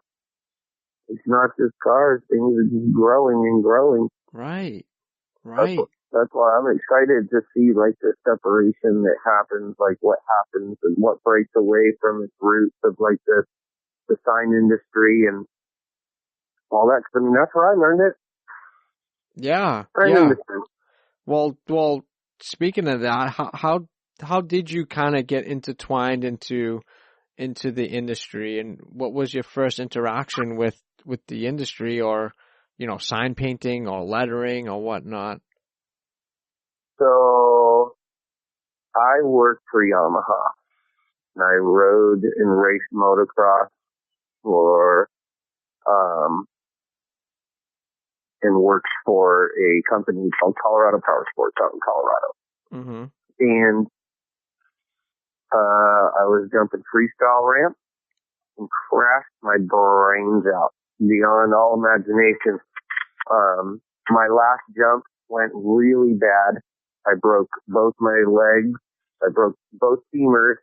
My left femur was a compound fracture. My right femur broke but didn't come out. My tib fib and my right leg, that broke though, and that came out. I broke my L1 in my back and my T4 in my neck on my last jump. It was a shitty, shitty day. Wow. It was 9/9/2001. 2 days before 9/11. I was in ICU when 9/11 happened. Jesus Christ. Yeah. So all of that happened, crashed my brains out, and took a year to heal, blah, blah, blah. Ended up back at work, back at the motorcycle shop. Jumped a drainage ditch with a neck brace on, not even thinking about it. Just that's what I did. I was test riding a bike. So stupid. So then I get out of my neck brace. I'm about a month out of my neck brace. I thought, hey, I'll stay off the dirt and I'm going to go ride sport bikes. Well, next thing you know, I'm with the boys back in the Peak to Peak Highway outside of Boulder, and I'm going 125 into a corner and can't take my eyes off the rock wall and trees that are in the 90-degree turn path. Oh my God. And I made the turn. That's how the way that you can be sure of that is that we're talking, because I would not be talking. I would have been dead. Yeah, no. For sure. 125 miles an hour? Oh my God. Yeah, I wicked it down. The boys were gone, because we were all riding like that. It was so fun. It was amazing. But we'd been doing it for a while. I was tired, and my guard was down for a second, and I almost lost it. So I got back we rode into this little town called Netherland. I said, hey, I'm quitting. I have to quit the shop. I have to quit everything. So I ended up doing that. It was really hard for me. It was my entire life. I was in sales, finance, and like really involved with the motocross team and the stuff of the shop and the motocross. It was amazing. I started working after that. This guy gave me he gave me the job more of like, he felt bad for me, I'm pretty sure.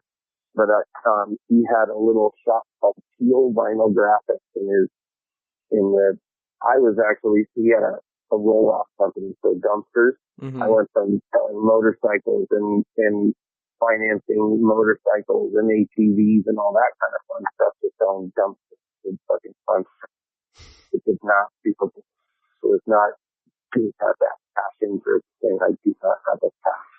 So, but he did have a little company in there called Steel Vinyl Graphics, and Steel Vinyl Graphics was the company that made like my number plate on the back, of the back of my chest protector and all of that kind of stuff. So I knew about them and the stuff that they did. So I decided, I said, I am going to buy these same machines and I'm going to do this. Wow. I had no idea what I was doing. I went to, what was the name of, Midwest Sign Supply. It was in Denver, Colorado. Mm-hmm. And I looked them up. I found the same machines that these guys had. And I bought myself a Gerber Edge. Wow.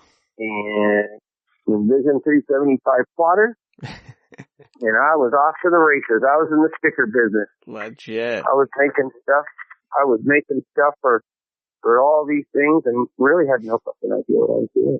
I just kind of said, I'm going to go do that. And I did. Now here we are, 2019, 17 years later. And wow, I figured out what makes more money than a few dumb little stickers. I don't have my Gerber Edge anymore, but I still can definitely hear it. Yeah. Because of the sound of a Gerber Edge. If you know the sound, you never forget it. Nope. And,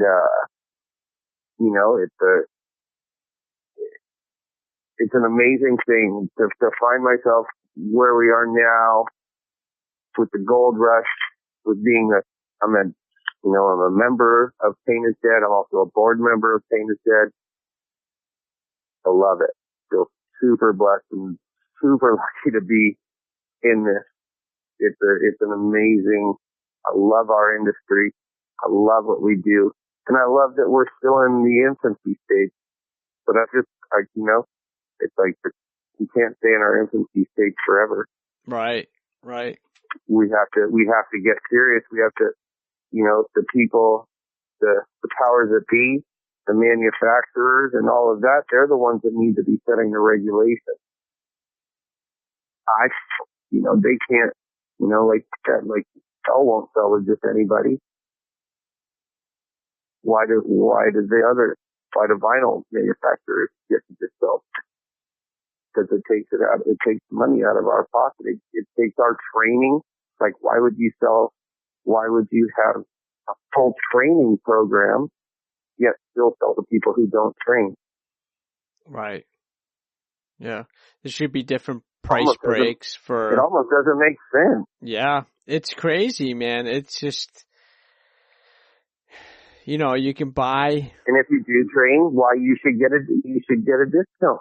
Right. You should get a discount if you are trained. As an incentive.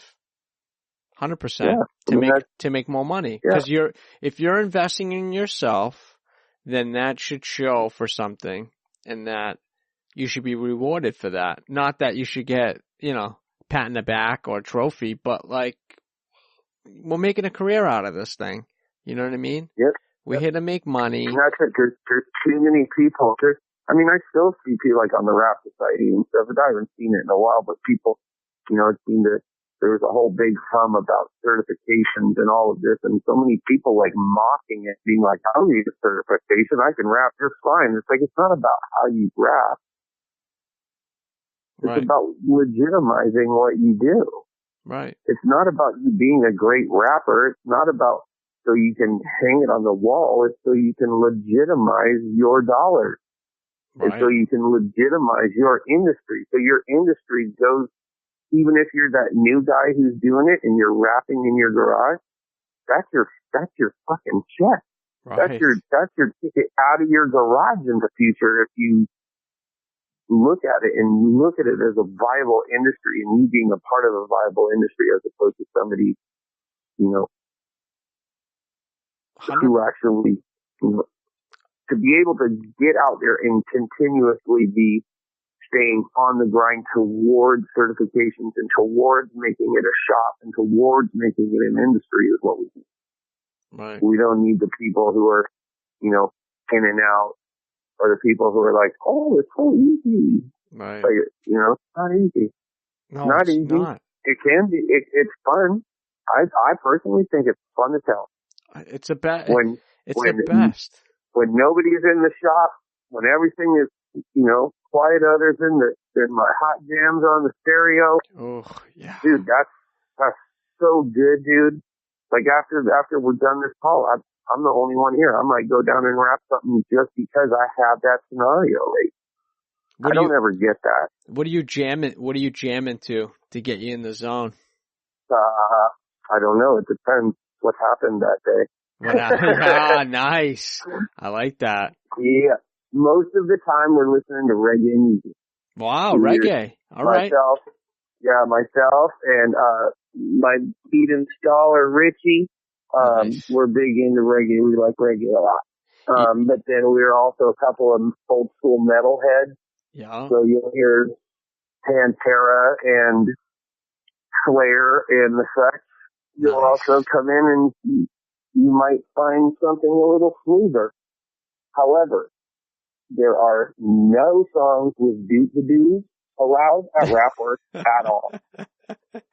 Like that is a rule. It's not even a general rule. It is solid. No doot-the-doos.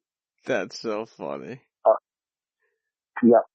What was some of the other? I haven't thought of some of the others. That's like the biggest one for me. I can't stand that shit.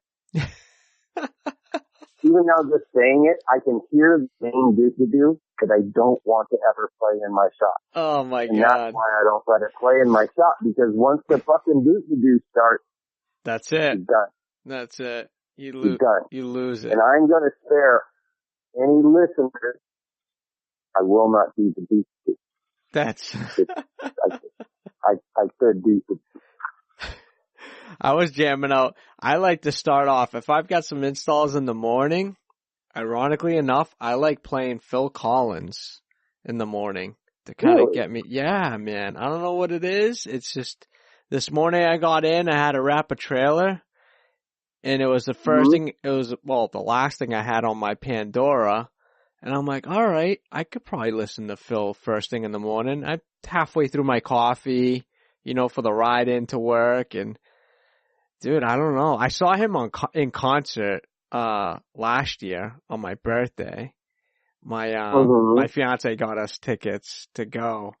And man, I'll tell you, that guy still's got some pipes. As old as he is. And he sang sitting down, which is very, very hard. Because he had surgery in his leg, so he had like a little cane, so he had to sit down throughout the whole thing. But I'll tell you, man, it's just something about those old school jams and just songs that actually meant something over the shit that plays on the radio now. Dude, come on, man. Come on. Can we go back to 80s,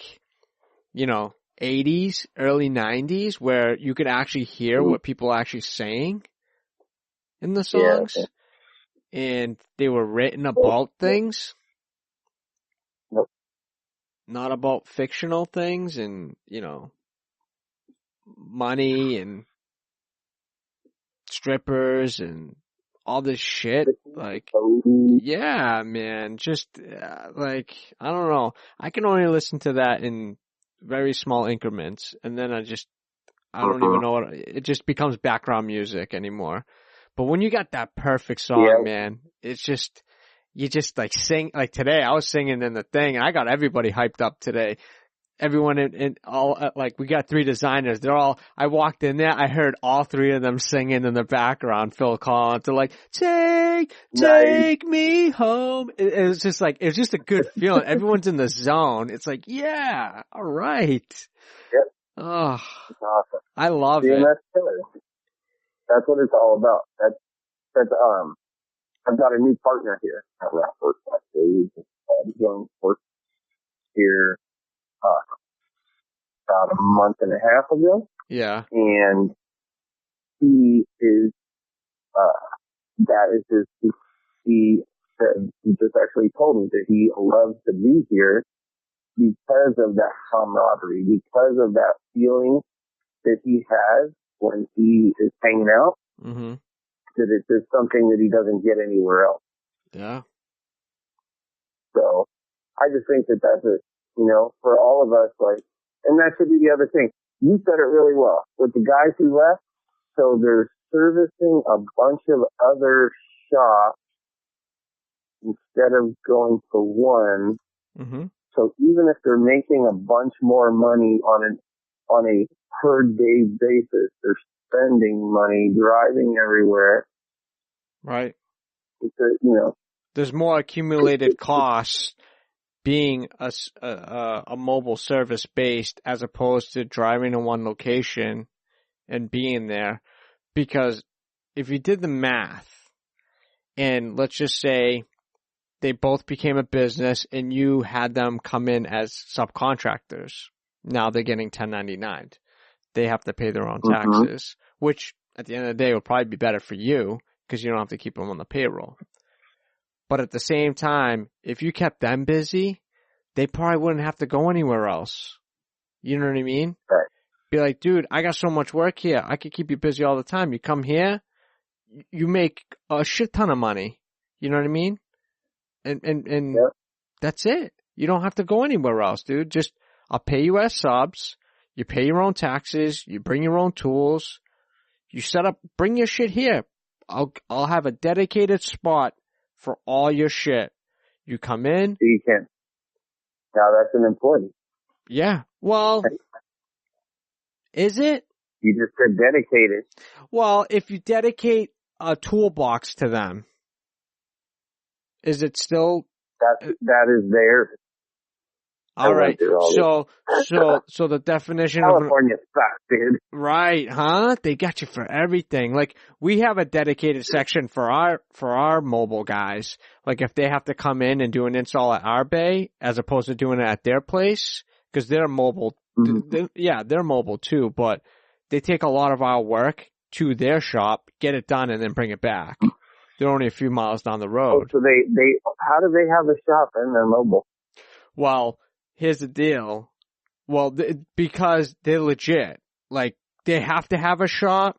They don't do a lot of work for a lot of other wrap shops. They do a lot of work for, like, other, like, people, like, that just want to have installers. You know what I mean? It's not, it's like they do a lot of, like, interior work for, like, interior designers and, like, stuff like, they don't work with too many wrap shops. They work with a couple, but we're their main hub. Like, all their revenue comes from us because we're giving them, 3, 4, 5 wraps a day. You know what I mean? And they're coming and going daily. They're coming in, picking up graphics, getting in the car, driving it to their place, because our place is mostly for smaller installs, quicker installs, and all of the repairs. We get repairs every day. We have repairs, whether a truck got banged up, went to paint, or it's getting a rebrand, or they're getting a new one, and we're just doing a quick install. We'll take care of it all in-house, but we don't want to jam up our garage because, like I said, we've got so many repairs that if we were to have a 26-foot box truck in there, we maybe get like another car and truck in our bay, but then like we're all working like assholes because we're on top of each other. So they just take the stuff. They're only like 5 miles down the road. They'll take the stuff, grab in the car, and go, and come back at the end of the day, drop all the keys off to us. But we have a dedicated spot for their stuff, just in case they do have to do something in our bay. They have their tools, everything's there. They don't have to bring nothing. They already have all this shit there for whoever, one of the 9 installers, they'll be able to grab what they need and work.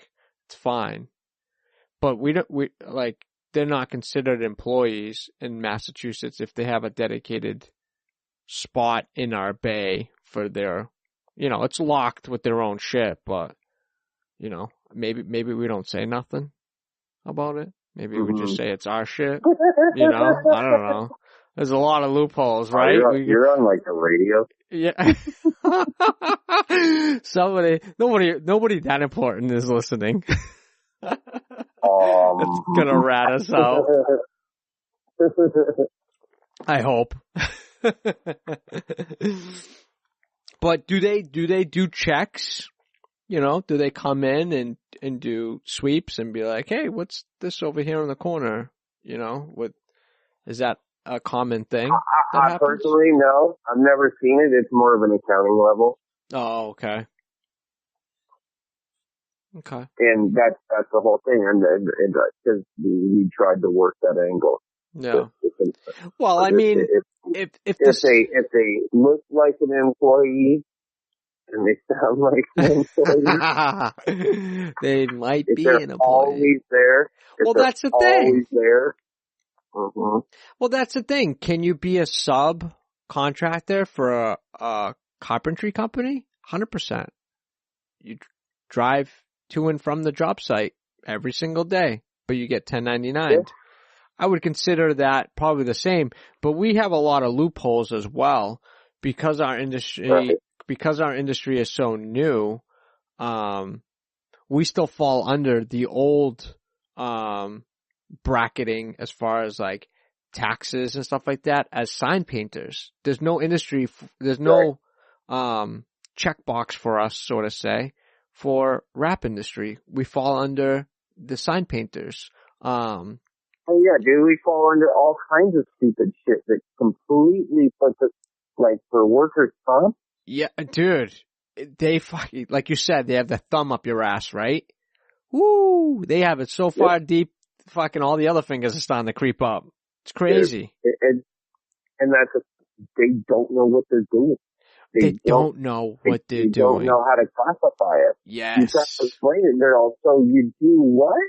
Oh, yeah, I saw that one time. But they still don't get it.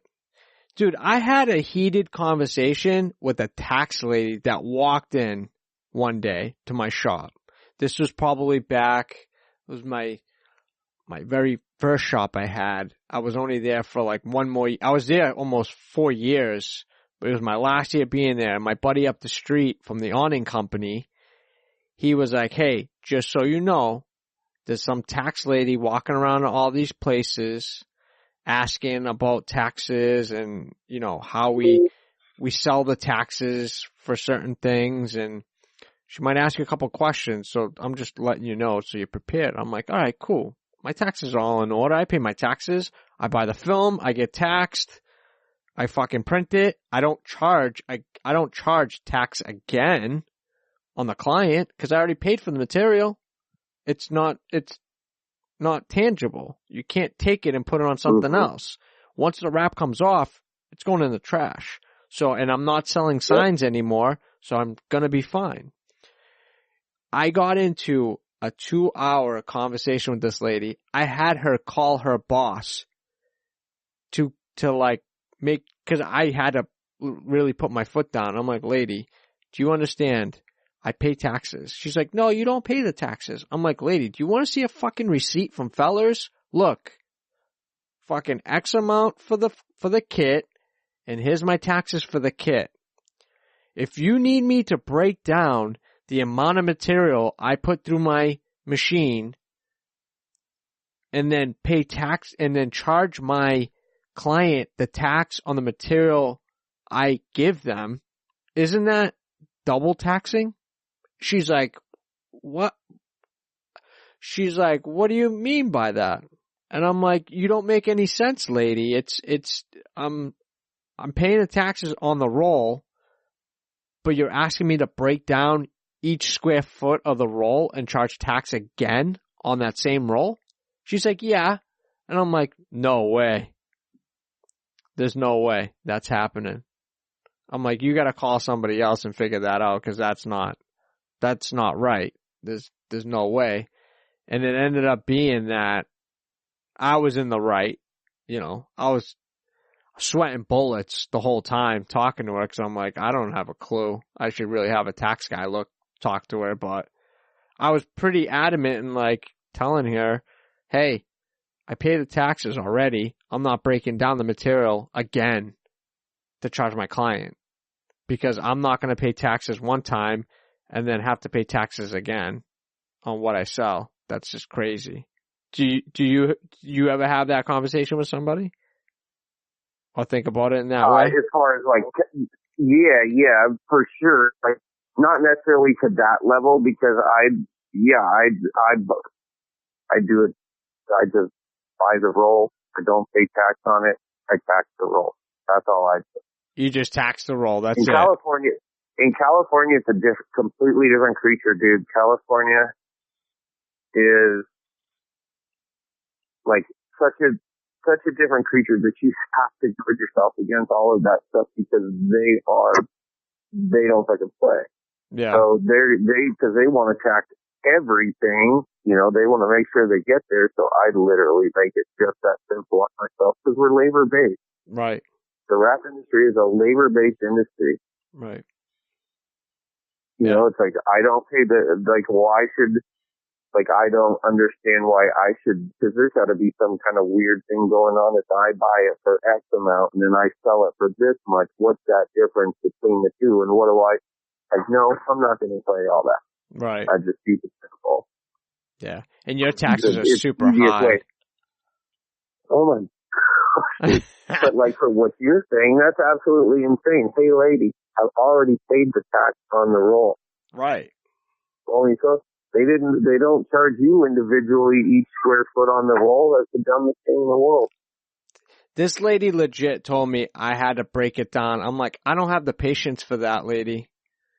Like, I'm not going to sit here and 2 doors in a tailgate and use a yard of material and charge them 50 cents? Get out of here. Like, I'm not doing that. They're just trying to squeeze you for more. It's like, no. You're not doing this. I pay enough in taxes. You don't need any more. Yep, I agree. So that's the whole. It's just the joys of owning a business. Right, being legitimate. The things you got to do. It's crazy. It's crazy. But I always think it's like all of these people who are jumping into business and being like, I'm going to open my own shop. I'm going to do this, do that, blah, blah, blah. If you open up a shop and you go into business for yourself and you do not cross all your T's and dot every I, and I'm talking about insurance. I'm talking about making sure that you're paying the people right. And if you're not paying them right, get it figured out. If you're not doing all of those things, you're in big trouble. Right. And that is what I'm talking about by taking, there's all of these things that we have to do as business owners and to be getting, that's why I want to make it something so it's viable. So all of this work we're doing as business owners actually pays off. Right. So we aren't paying the same price as the guy who doesn't have all of those expenses paid. Yeah. Fly by night. They're not paying taxes on that. They're not. It doesn't even make sense to me. No. They're undercutting like grossly, a $1,200 wrap. Are you serious? That doesn't even make sense to me. I'm still debating on knocking on the door. Still debating. I think it would be good to find out what that is. It's gotta just be a hook, It could be a hook. There's no way. Yeah, it could be a hook. If you have a shop, I cannot see how you can charge $1,200. Right. But you can have a building. It does not mean that you have insurance. It does not mean you have all of the things that you're supposed to have as a viable business. And if you're in the back of the building, you know what I mean, where nobody sees you, traffic's not very high back there, you can kind of just skate away. So many variables. Makes my stomach hurt. Oh, unreal. But I wanted to, we're creeping up on 2 hours and I know. Oh wow. Yeah, right. Goes quick. Yeah. It's like, shit, how can I be on the phone for 2 hours? It's nuts. It's like back in the day when you used to talk to your girlfriend back in high school. You sit in bed and you talk on the phone, falling asleep. No, you hang up. No, you hang up. It'd be hard to fall asleep. I was trying to explain to our daughter the other day what it was like to have a phone with a cord that goes into the wall that you couldn't walk away from. Right? You had to sit right there. And then now now it's like you're talking while she's on the phone in the room. They're all, oh, what are you doing? Don't talk. It's like, what are you talking about? I was stuck in the middle of the kitchen. Right. Stuck to the friggin' phone on a wall. Yeah. And everybody hear your conversations. And I'm like, and you know what? That phone didn't even have any video games on it or YouTube. Yep. Yep. Still remember the rotary phone. My grandmother had one. Long ass cord. Should be, from the kitchen to the living room real quick with the line. If it was dark, you'd get clotheslined by that fucking thing. Walk right into it, Oh shit, I miss them days. The simple life. Like going back to just, going back to what we were talking about before, the farm life and the ruralness of living off your land. And, my grandparents in Portugal, they didn't buy a phone. They didn't buy a phone till like, God, 2005, maybe early 2000s. They never bought a phone. They'd write letters to my dad. Letters. Oh, still old school. My dad would write them letters all the time, send pictures. That's how it was back then. It was so expensive too to have a phone. If you had a phone, it was a big deal, Sure. Oh yeah. But it's crazy. I can see that. Yeah. No paved roads, still dirt roads out there. Chickens and livestock just running around in your fields, just acres of land. Man. If I didn't know any better, right? If I didn't know any better of not so much of what's out there. I mean, I think there's not a lot of kids on the island that I live at anymore because now it's just, everyone's like, shit, we're just going to go to the mainland. And like all the Wi-Fi's there. Really? Yeah. So in the Azores, there's 9 islands. It's directly out in sea, by Portugal. And a lot of the younger crowds now, will just go to the mainland, go to Portugal, go to Spain, go to France, and just hang out there. And now that's becoming the new trend. I haven't been there in years, but my oldest daughter's been there, 6 or 7 times. I forget already. Since she's gonna be 13, so I think she started going, my parents started taking her there when she was about 6. So it's funny because she's so used to like having her iPad and all this stuff, but when she goes there, there's no Wi-Fi. Oh, yeah. There's no Wi-Fi. There's no nothing. So she's stuck being at the beach, which is, God, that's so boring, right? Being at the beach all day. You're a horrible parent. Oh, horrible parent.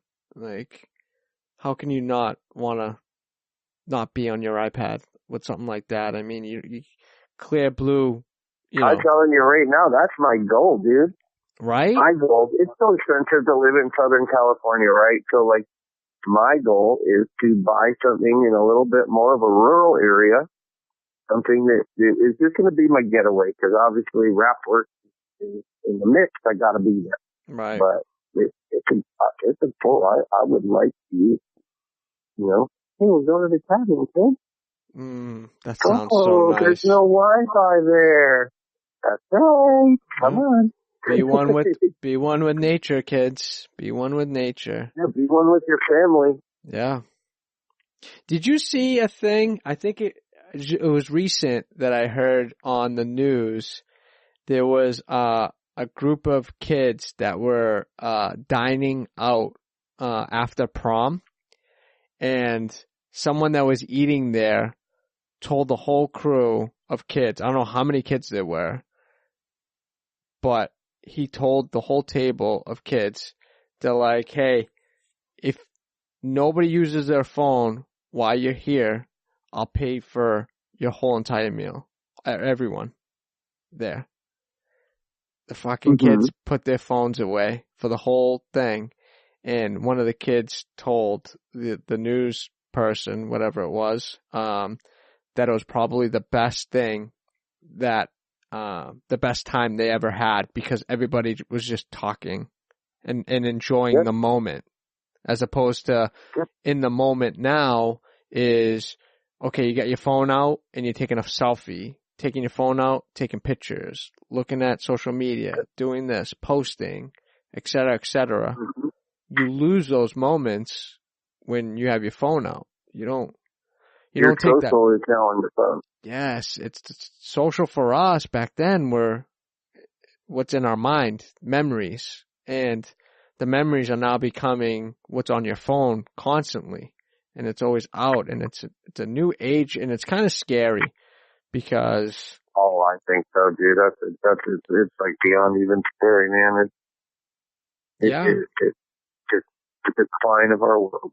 Yeah, we're losing connections. You know, here's it. You ever seen 15 Teenage Girls, or should I say, you ever heard 15 Teenage Girls before? I haven't. It is deafening.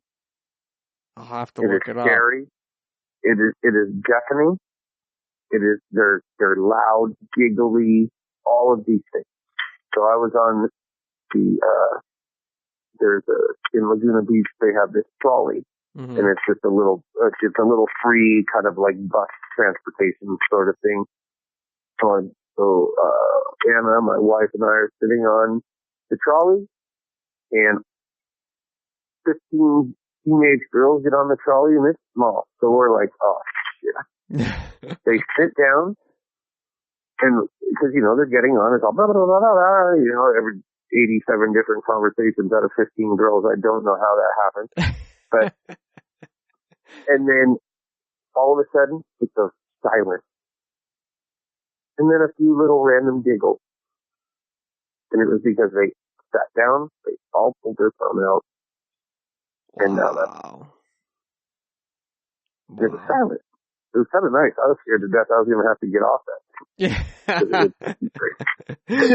That's funny. We have a 12-year-old, 12-year-old girl who was all up in 12 years old. So. Yep. Oh, I know that feeling. They grow up so fast, man. And I love seeing the photos of your son. He seems like he's taking the rapping very well. Oh yeah, dude. He's mini boss. Yeah. He loves it. He's actually like somewhere, I don't know where it is. When I moved my office, I have to find it again. But when he was 4, he colored a car for me. It was out of a coloring book, like a Hot Wheels coloring book or whatever. Mm-hmm. And I kid you not, that kid at 4 years old two-toned that car on the correct body line and like pulled it all out. And I was just like, I looked at it and I was like, oh my gosh, dude, look what you did. And he was just like, he didn't understand it, but I was like, yeah, you're going to be a rapper. That's awesome. And that's what he tells everyone. He's like, I'm going to be a rapper. That's awesome. So, I love seeing, the kids get involved, because a lot of us have younger kids, older kids that, at the end of the day, it'd be nice to have them take reins of what you've built, and, and plus you get to spend a little bit more time, because as you know, your 12-year-old daughter probably doesn't want to spend as much time with you as they used to when they were younger, so as they get older, you kind of lose that time. They want to be with their friends, and it almost gives you more of an excuse to be like, hey, you know, you get picking up on this rapping thing. You want to come on full time? And it's kind of like, it's nice because you can kind of keep that going, you know, and hopefully they can, take over at some point and still write you a check when you retire. Hopefully. Well, that's what I plan on. That's what I told them. I gotta stay on the payroll, God damn it. That's the rule. Mm-hmm. That's it. I'll come in and check in once a month. How about that? Just make sure, you know, the place isn't burnt down.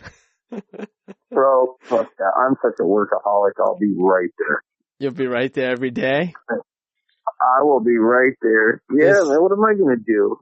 There's no end goal for you to retire and just sit out for a little while? Oh, I'm not gonna work while I'm here. Oh, okay. All right. Yeah, no, I'm not actually gonna like work. I'm just gonna come and point and you do this and you do that. Yeah.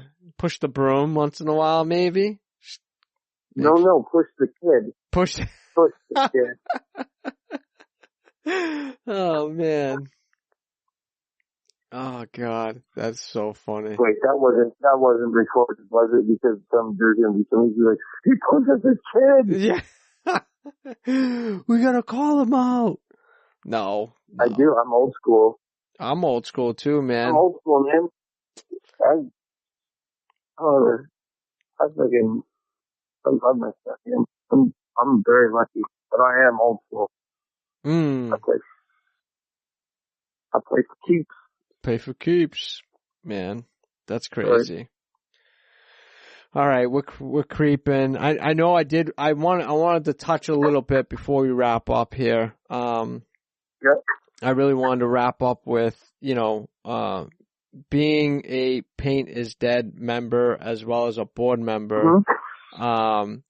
What does that mean to you, being in the group and seeing behind the scenes of what the industry is going to look like? Because I'm sure you guys have, you know, real deep depth conversations about, you know, new things coming out, new products, you know, the industry as a whole prior to, you know, everyone else knowing about certain things. What does it mean to you to be part of that type of group, so to say? Wow. That is a heavy question. What it means to me to be a part of a group like Pain is Dead, if for anything, it helps you to remain, for me, it helps me to remain humble. Mm. It helps me to remain humble because it has me realize like where like what I've started with, where has it gone over the past, 17 years, and where am I at now, and how growth and things for the past just 5 years. It absolutely blows me away to kind of think to be a part of a group like Pain is Dead, and Pain is Dead has shifted. Mm-hmm. What it was in the beginning is not what it is now, because we do have, because we're such a large group, we do have a voice in the industry. Mm-hmm. We do have a voice to be able to try to help our industry to get better. And by doing that, I believe that we're putting ourselves into a position to be able to help to try to do it. Mm. And for me, it's a complete honor because I have such a strong passion for it. I have a passion for educating people of what these wraps are. I have a passion just for the industry in itself and the people in it. I can say there is no industry, but that's only because that's like a blanket general statement. As far as I know, there aren't a lot of industries like the rap industry where people actually work together. Right. Where groups like the Rap Society that exist that are like, no shit talking. Right. Don't do it.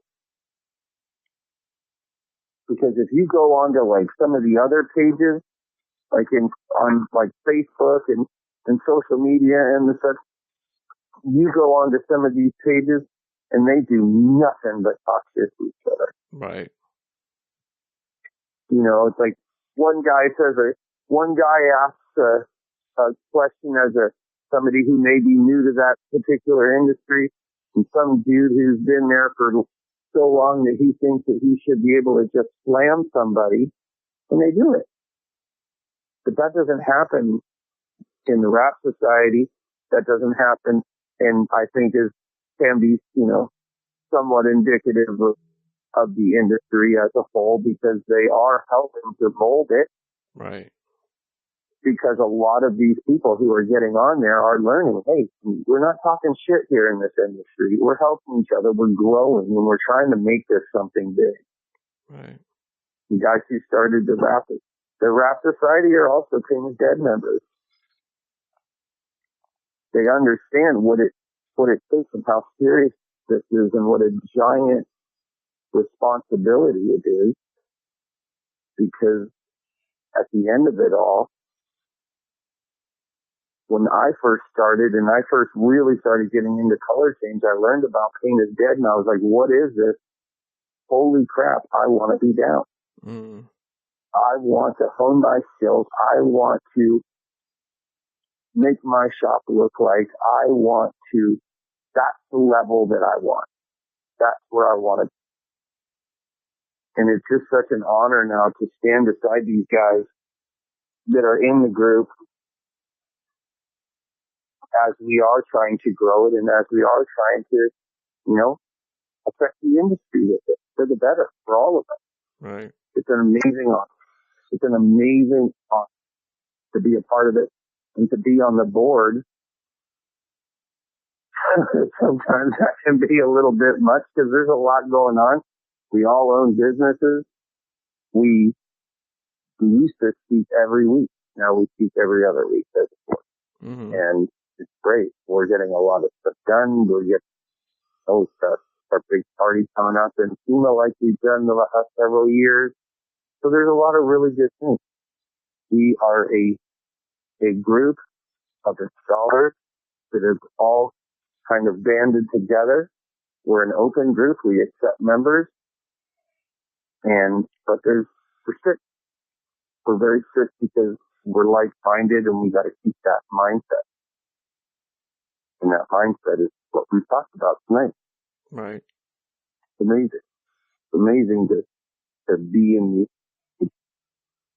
because that is having that type of a format set up for our industry is far more important than being a great rapper. Being a great rapper, anybody can be a great rapper. You put the time in, you grab your squeegee, you put the time in, you can be a great rapper. But until we all start to grab onto the seriousness of it, that's when this industry is going to explode. Right. I believe. Yeah. Like if we're still in our growing stages, I think we still have lots of room to grow. I think it's a matter because it is something that should be regulated. It should be something we all, can grow through that regulation to benefit from. Right. And that's one of the things that I love with a group like King is Dead, because we're regulating ourselves. If we have a member that isn't holding up what it is to be King is Dead, they got to go. Mm. And it's happened. It's unfortunate, and luckily it's very few and far between because it's a very stringent interview process as far as to become a King is Dead member. Yeah. But it's serious. You take it very serious. And when you get here, it's an honor. It really is. I don't know what else to say about it. Like, I could just say it's an honor, it's an honor, it's an honor I gave you. It's amazing. I set my sights on it. That's really what it's all about, man. This industry is work your ass off. Be honest. Do the right thing, even when nobody else is there. Right. And we'll have success. I love And it. I want all to have success. Yeah. Success by yourself is boring. Oh yeah, definitely. That's why, and it's lonely, quite frankly. Very, So very if lonely. we all band together and make it so it's a larger function, we're all working together as the bigger group. That's strength. Yeah. Strength in numbers. Strength in numbers. Exactly. And that's what is nice about PID. We have strength because of the numbers that we're Mm-hmm. and it allows us to be in places that we wouldn't normally be. Right. Like the opportunity to give back to the industry. That's the whole idea of the rap party. We want to give back to the industry. We're so grateful for this industry. We love this industry. We have the opportunity to give back to the industry, to donate to some charities and stuff. You know what I mean? Like, it's a big deal. Right. It's awesome. It really is. I really hope that, listeners, and I'm sure there's already been talks about it, but the listeners and the networking out there, I mean, not saying that you don't have to be part of the group to be part of the group. You know what I mean? Like, yes, you're a member, but the network is the group.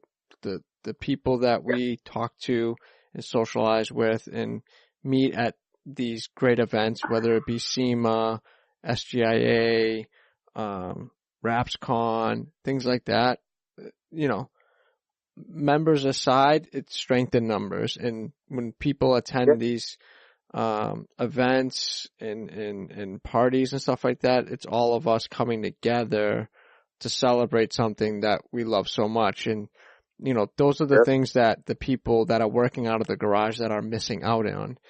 They only see the residual of transactions. They don't see the camaraderie and the events. I had no idea. Right. I had no idea until I went to SEMA my first year. I had no idea what was going on. I had no idea there was dudes in fucking booths wrapping cars for people. Huh? What are you talking about? Right. Wait, there's a competition for wrapping? What the fuck are you talking about? Right. And I've been doing it for years. Years. Inside.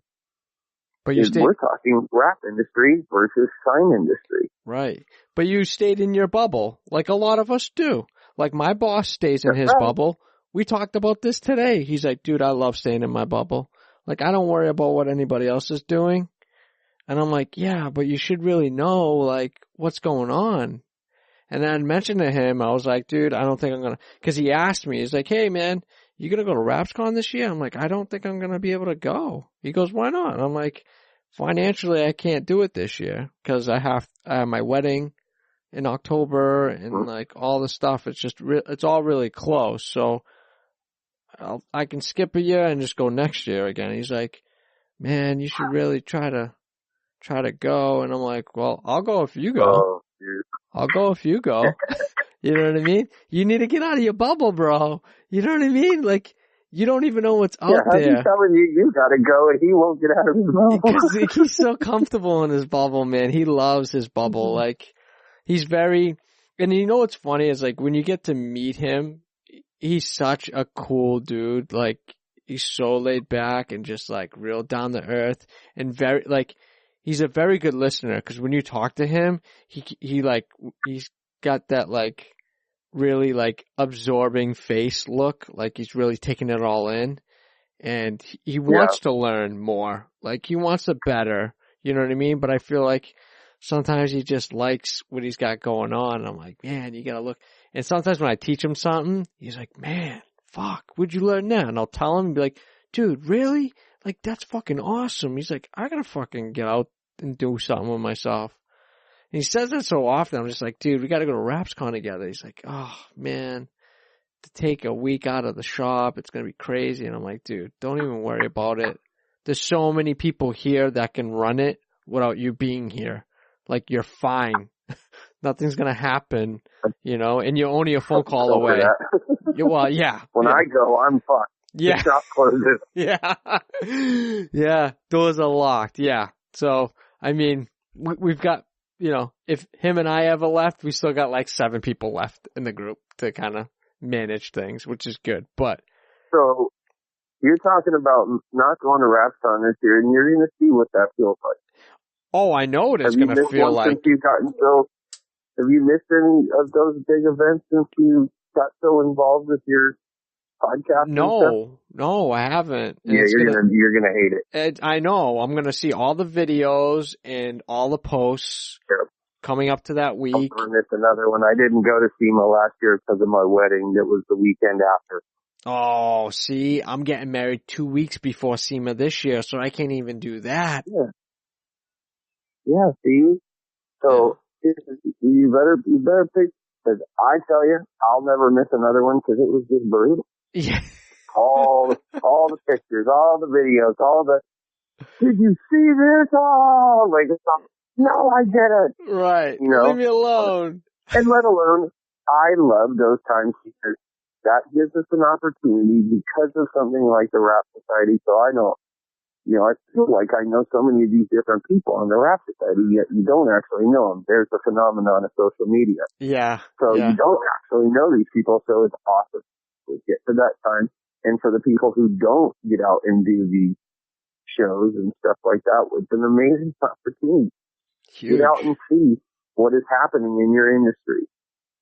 If you're not going to SEMA or RapsCon or one or the other, every time that I have ever left, I am so charged up and so fired up with so many new ideas. And if you get to talk to people and you get to meet these people. Yes. The very people that I met 5 years ago, and I was like, what in the heck is going on here? I'm shoulder to shoulder with them now. And it's a dream come true. It's that work hard, set a goal, work hard, it comes true. Right. It's that story. You know, It's like, how did it happen? That's how it happened. It's that story. It's that story that almost seems cliche. Mm-hmm. But my goal was never, I'm going to be a rap installer and just stick stickers. Now, several years down the road, that's all I want to do. Right. I don't want to do anything else. Right. You can't I don't want to do anything else because that's the love. But the reality of it is that there's all of this other stuff. Right. Without the one, you can't have the other. I would have really thought that, you know, I would actually go to RapsCon or, cause I used to go to the old, I don't know if it was the, ISA? I think they might have had in New Jersey a while back. I thought I was hot shit going there. But then again, it was still new and it was still sign industry stuff. So, you know, watching and learning, you know, going to those types of shows were great for me. I thought it was hot shit. I was like, cool, I'm meeting a couple people. But then, like, it's a whole different thing, like, with RapsCon, because it's RapsCon is a trade show. It saved a dying trade show. Yeah, dude. It's just, I remember going to the one in New Jersey and it got smaller and smaller and smaller every single year. It used to drive me nuts. And I'm like, why do I even come here? Because people that I'd want to meet aren't coming to this event anymore because it's just, nobody's going to these things anymore. No, the economy was still kind of down at the time. We had just gone through that depression and nobody was really buying things. And, you know, the best part about what we do, and I had a really deep conversation with my boss. We were heading to go do an install, and we had a really deep conversation about this. is I looked at him, I go, dude, do you understand that our industry is the best industry to be in? As cliche as that sounds, because put it in perspective. In our industry, when the economy's down, we still have business because we're still creating marketing things for companies to build their brands up. We're trying to save their company, yeah. Right. And when they're doing really good, they're spending money because they're wrapping cars. They're getting signs. Like, whether you're closing your business, you need a banner saying closing. Well, who's making that banner? We're making that banner. We're still making money. And when they're opening the new business, they're going to need a new sign or a new banner. Who's making that banner? We are. It's almost a bulletproof industry. We're always going to have work. You know what I mean? Signs are everywhere. Signs are everywhere. And wraps are going to be everywhere. I wholeheartedly believe that the sign part of people's businesses are going to phase, and it's going to be all mobile. Everything's going to be all mobile. I see it now. Oh, I can't put a sign up on my building because the regulations and this, that, and other thing. It's going to be a 2x2 sign. You're not even going to see it, so I'm just going to wrap my car and put it out front. I see it now. Yeah. People are always doing that. And it's a great alternative. I'm like, yeah, spend the money. You go to the grocery store, that's your sign. You go home, you park in your driveway, that's your sign. It's like taking a sign everywhere you go for your business. Why put it up? Yeah, there's crazy scientific studies for like, per mile impression. Right. Versus, it's how like many people will see your wrap in one day versus how many people will see your sign in one day. Your sign, or even for print ads. Mm-hmm. Print ads, you must your money on fire. Right. I'll never do another print ad ever. No, it's not I've worth done it. them, and I've got them. I've got one print ad that they called up, sounded like a great deal. I took it. I was the entire bottom side on the front 9 of a local golf course. My ad was the whole bottom. I thought for sure. You're smart. You're smart because people who golf have money. Didn't get one. You didn't get one? Not even to at least pay for the ad? Not one even has paid for the ad, because because I wanted to make sure that I'm going to find out that that's where it came from. So of course you put a little discount on it. Respond to this with this ad and receive this. Right. At least you could figure out where it's coming from. Crazy. Yep. But guess what? I wrapped my truck in my car. I see your cars and trucks everywhere. Right. That's what I get. And I also, because I love to experiment, I didn't put any contact information on either vehicle. Wow, that's ballsy.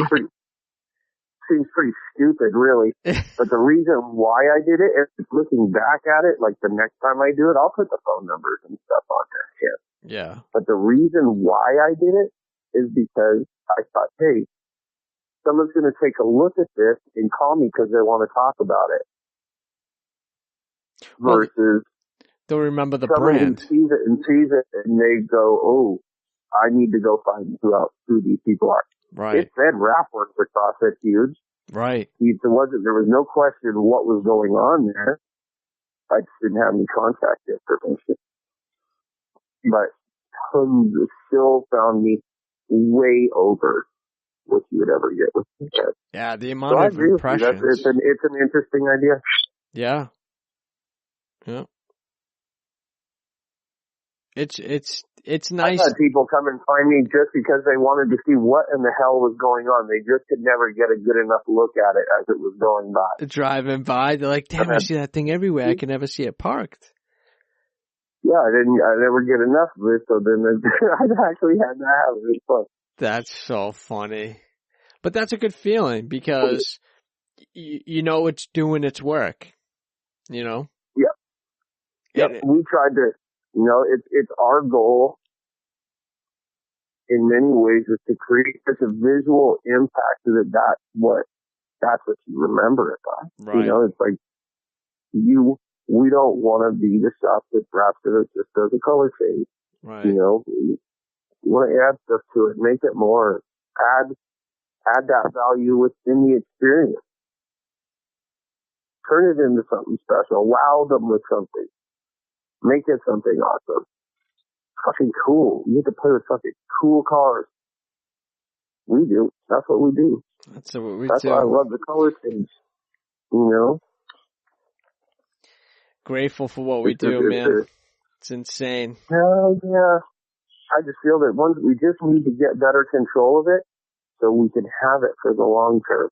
Right. Not turn this into a big, fight in a industry that's set to die because nobody is taking control of it and giving it any kind of, viable chance at getting to everything that it should be.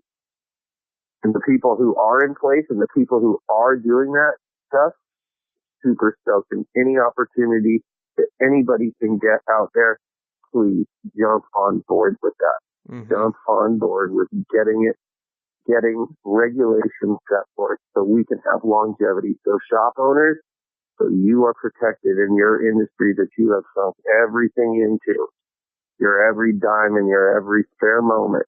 Protect yourself and let's get regulation in this. Let's get it set up.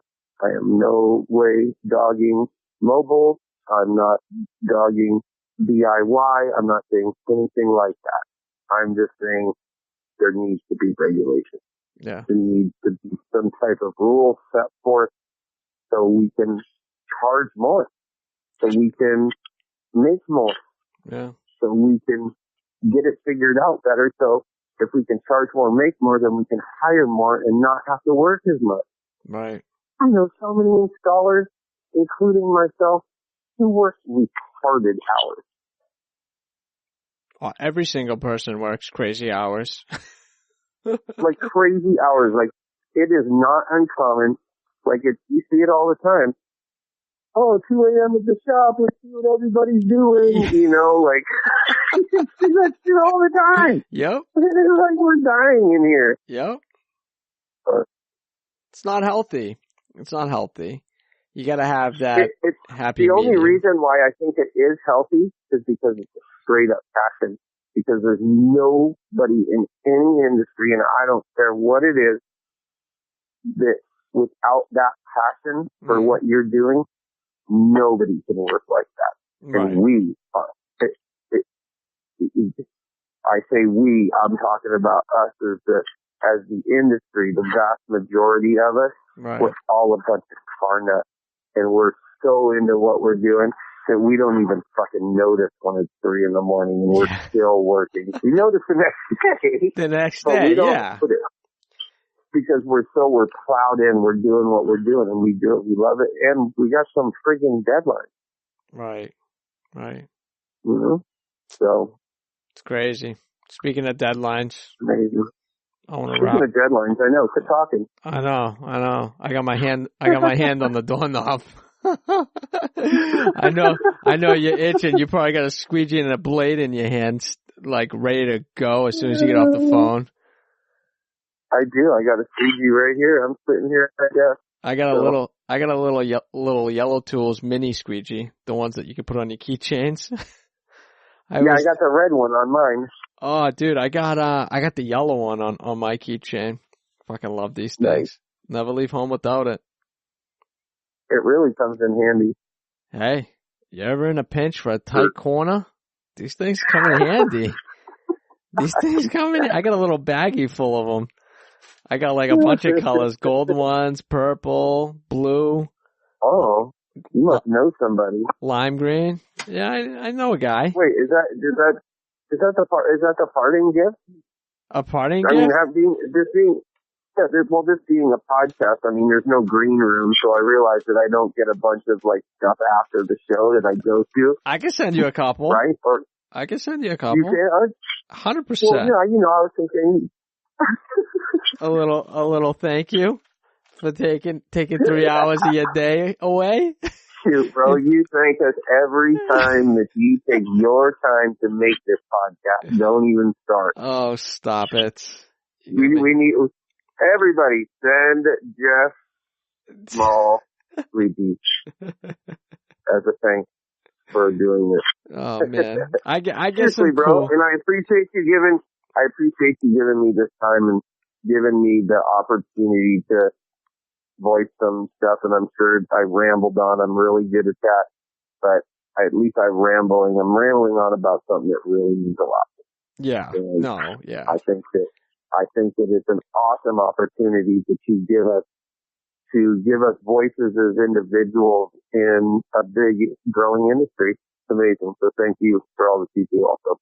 Oh man, I appreciate the kind words for sure. I just, you know, I've always said this, and I know every time someone tries to, you know, thank me for this, it honestly, it wouldn't be what it is if it wasn't for people like you that would want to come on and talk and listen and all that good stuff. Cause for me, it's just, I'm the outlet. You guys are just the plugs going in. You know what I mean? It's just, it honestly, it's all about you guys. And at the end of the day, I didn't even think that this would be something because, as you know, being old school and being in the sign industry, people aren't apt to share their struggles or tricks or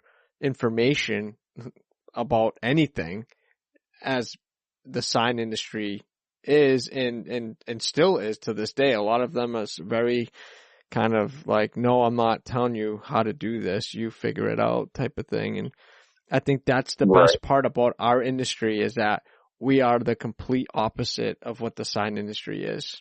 That's why now, you know, there's the rap industry and then there's the sign industry. It's two separate things, you know, and I feel like, you know, with us being the generation that we're at and it being so new. You mean old? Well, a little bit. I mean, I don't know. I prefer experience. You know, you prefer what? Experience. Experienced. Okay. It's a better use of words. My back hurts. My back hurts from all my experience. Oh, well, my experience. My experience hurts. My experience hurts. Oh my God. That and falling out of the sky on a motorcycle. That will do it. That will definitely do it. You got dude, you've got some big ones, I gotta say, to be doing shit like that. Whew. I've always said, like, I love snowboarding and shit like that, and I won't even go snowboarding because I'm afraid to hurt myself because I won't be able to rap. You know what I mean? So scared. I'm good. I love riding motorcycles as well. Loved riding motorcycles, but as soon as I had my daughter, I was like, yeah, I should probably stop that. Because, you know, people in Boston drive like assholes, so. It's kind of. Yeah, people in California drive like assholes as I'm about to go get on my Harley and ride home. So you still driving two wheels? Oh, dude, it's in my blood. It's in your blood, dude. I knew it. It's in my blood. I sat there. It almost killed me. I don't ride dirt anymore, no matter who tries to coach me in, because I know it. It'll take 5 minutes and I'll go look for the first jump I can find. You can't do it with the Harley, right? What type of Harley you got? Exactly. I'm not jumping that thing. I got a road glide. I got the biggest damn Harley I could find. With all the bells and whistles, blaring that music.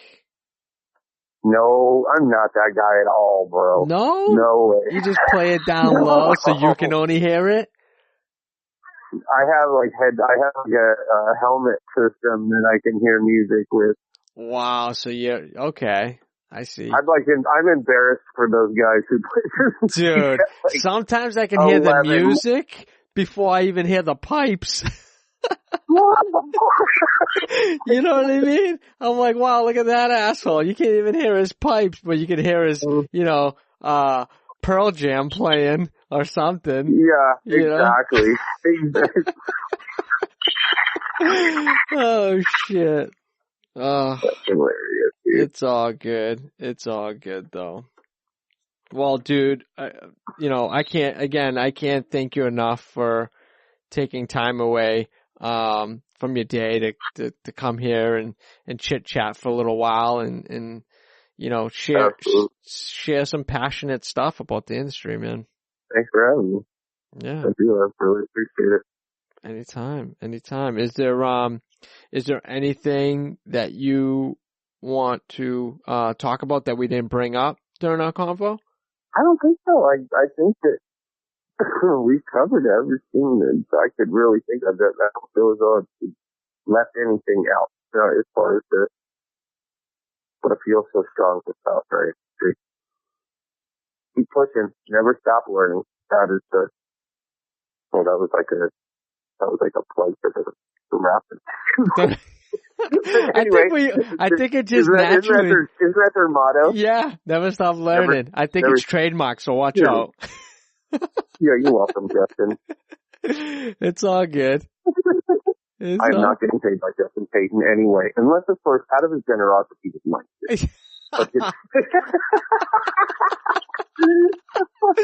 Oh shit, I love that. It's like those commercials you hear on the radio when they're plugging something and then you get the like guy. The last little quick disclaimer. Yeah, it's like a 30-second disclaimer condensed into 5 seconds. Oh my god. Due to binding contracts, due to situations. That's awesome. Oh man, I love it. No, man, I'm just, I believe in it. I believe it. If I was to leave with anything, that would be stay stoked. They don't. I am trying to back myself out of the burnout. I'm trying to back myself out of the overbooking. I'm trying to back myself out of that. I'm trying to charge a little bit more. Don't book as much. So I can keep that. Like, as a business owner, I need a work to life ratio. Make sure that you keep that ratio. Make sure that you're not wearing yourself out. Great or piece at of least try advice. to not. Yeah. Try to not. You can only burn both ends of the candlestick for so long, right? That is the truth. And this is not a sprint. This is a marathon. We're building something new. I'm getting friggin' old, man. There ain't nothing else left out there for me to move to. So this is my ticket. Oh, stop. For anybody who's getting into this, get into this and love it. Because it's cool shit. There's great people. It's a great industry. We're lucky, man. We're lucky. We definitely are, for sure. For sure. Well, awesome. We'll wrap her up here, man. I appreciate you again. Let everybody know where they can find you and watch your journey at Rapworks. Oh. Check out, we have a brand new website at just rapworks.com. That's how we all know that we are the real Rapworks. What? You all can't see it, but I'm throwing up my dubs now. Yeah, Rapworks, baby. Anyway, we're just at Rapworks on Instagram, Vehicle Rapworks on Facebook. I don't do all the other ones because all for what I've mentioned are too much to sometimes. Nice. Nice. Yeah, man, check it out. Also check out paintisdead.com. Check out, see what the movement is. See what we're trying to get happening. See what we're trying to get going. And like you said, you don't necessarily need to be a member to adopt the types of things that we're trying to do and trying to push forward with. Right. You know, as far as like the professionalism, the dotting all your I's and crossing all your T's in the whole process. Right. Making it so it's clean and clear so they know what they're getting and they know what they have after they've gotten it so they know how to take care of it. Big responsibility. Very big. Very big. Yes, but if we can all share it some way, somehow, it's worth it. And that's what we're doing. Yeah. That's what's so cool. Yeah. Like you said, I remember back in the day walking into a sign shop and walking in and going, like, they're all hiding shit, like they had some kind of like fucking secret in there. And there's no secrets, it's like you got all the same, I got the same equipment, dude. Right. Right. Oh my gosh, did you just stick that with your laminator? Right. Oh, that's amazing. Oh Come my on. God. Come on. That's how it was back then. Hush, hush, man. Hush, hush. So rich. Fuck. But it's like, the thing that's so cool, the thing that I love is that our industry right now is changing all the time. New techniques, new everything, all the time. The way that the training courses were taught 3 years ago are nothing like what they're being taught and trained with today. Yeah. That's what's so cool.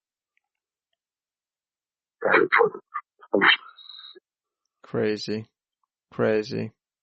All right. I'm hanging up now, Jeff, or we're going to talk about this forever. We're both too passionate. We're both, I can go for another 3 hours. I can go for another 3 hours. Crazy, man. Wait, what time is it where you are? What time is it? It is midnight. Yeah. 12:03. Oh my. It's nice. I gotta be up in 6 hours. It'll be that. Love it. Hey, we should do a selfie, you know? Oh, I should do a selfie. I'm later than you are. up at midnight. And I am. As soon as we get off the phone, I'm doing one. I'm like, just got off a podcast. Wait till Friday. Nice. Yeah. Let's see those at the shop, man. Let's see it. The photo swaps. Oh man, I can't wait. I can't wait. I got big plans. Nice. It's going to be great. Nice. Cool. Chris, thank you again, brother. I really, ball my heart, dude. You are such a great guy, and I'm so lucky to have met you at RapsCon last year. Totally. That was fun. Yeah, dude, I had a blast. And it was great hanging out with you. You want to miss it this year? Yeah. Oh shit! Just starting the digs now.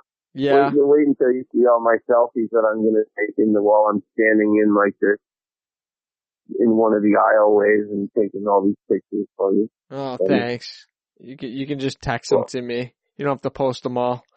Just send them via text, and I'll just put, crying eyes. You know what I mean? Emojis. Damn you. Why? Oh, crazy. All right. Chris, absolute pleasure again, brother. Absolutely. I wish you well for the rest of 2019, brother. Cool. What's up, folks? Hope everyone enjoyed this episode. Thank you to everyone that tuned in, and thank you to our sponsors. Thank you to IBOW Training, offering a variety of training options such as training at your shop, group training classes nationwide, and even private design print profile training through remote login. Learn more about IBOW at ibowtraining.com. Thank you also to We Print Wraps, the industry's #1 source for wholesale printed wraps, offering free nationwide shipping across the U.S. and Canada on all orders over $500. And don't forget, exclusive listeners of this podcast save 5% on your next order when you use promo code ALLWRAPPEDUP at checkout. See why industry pros love them and visit WePrintWraps.com. Till next time, folks, that's a wrap.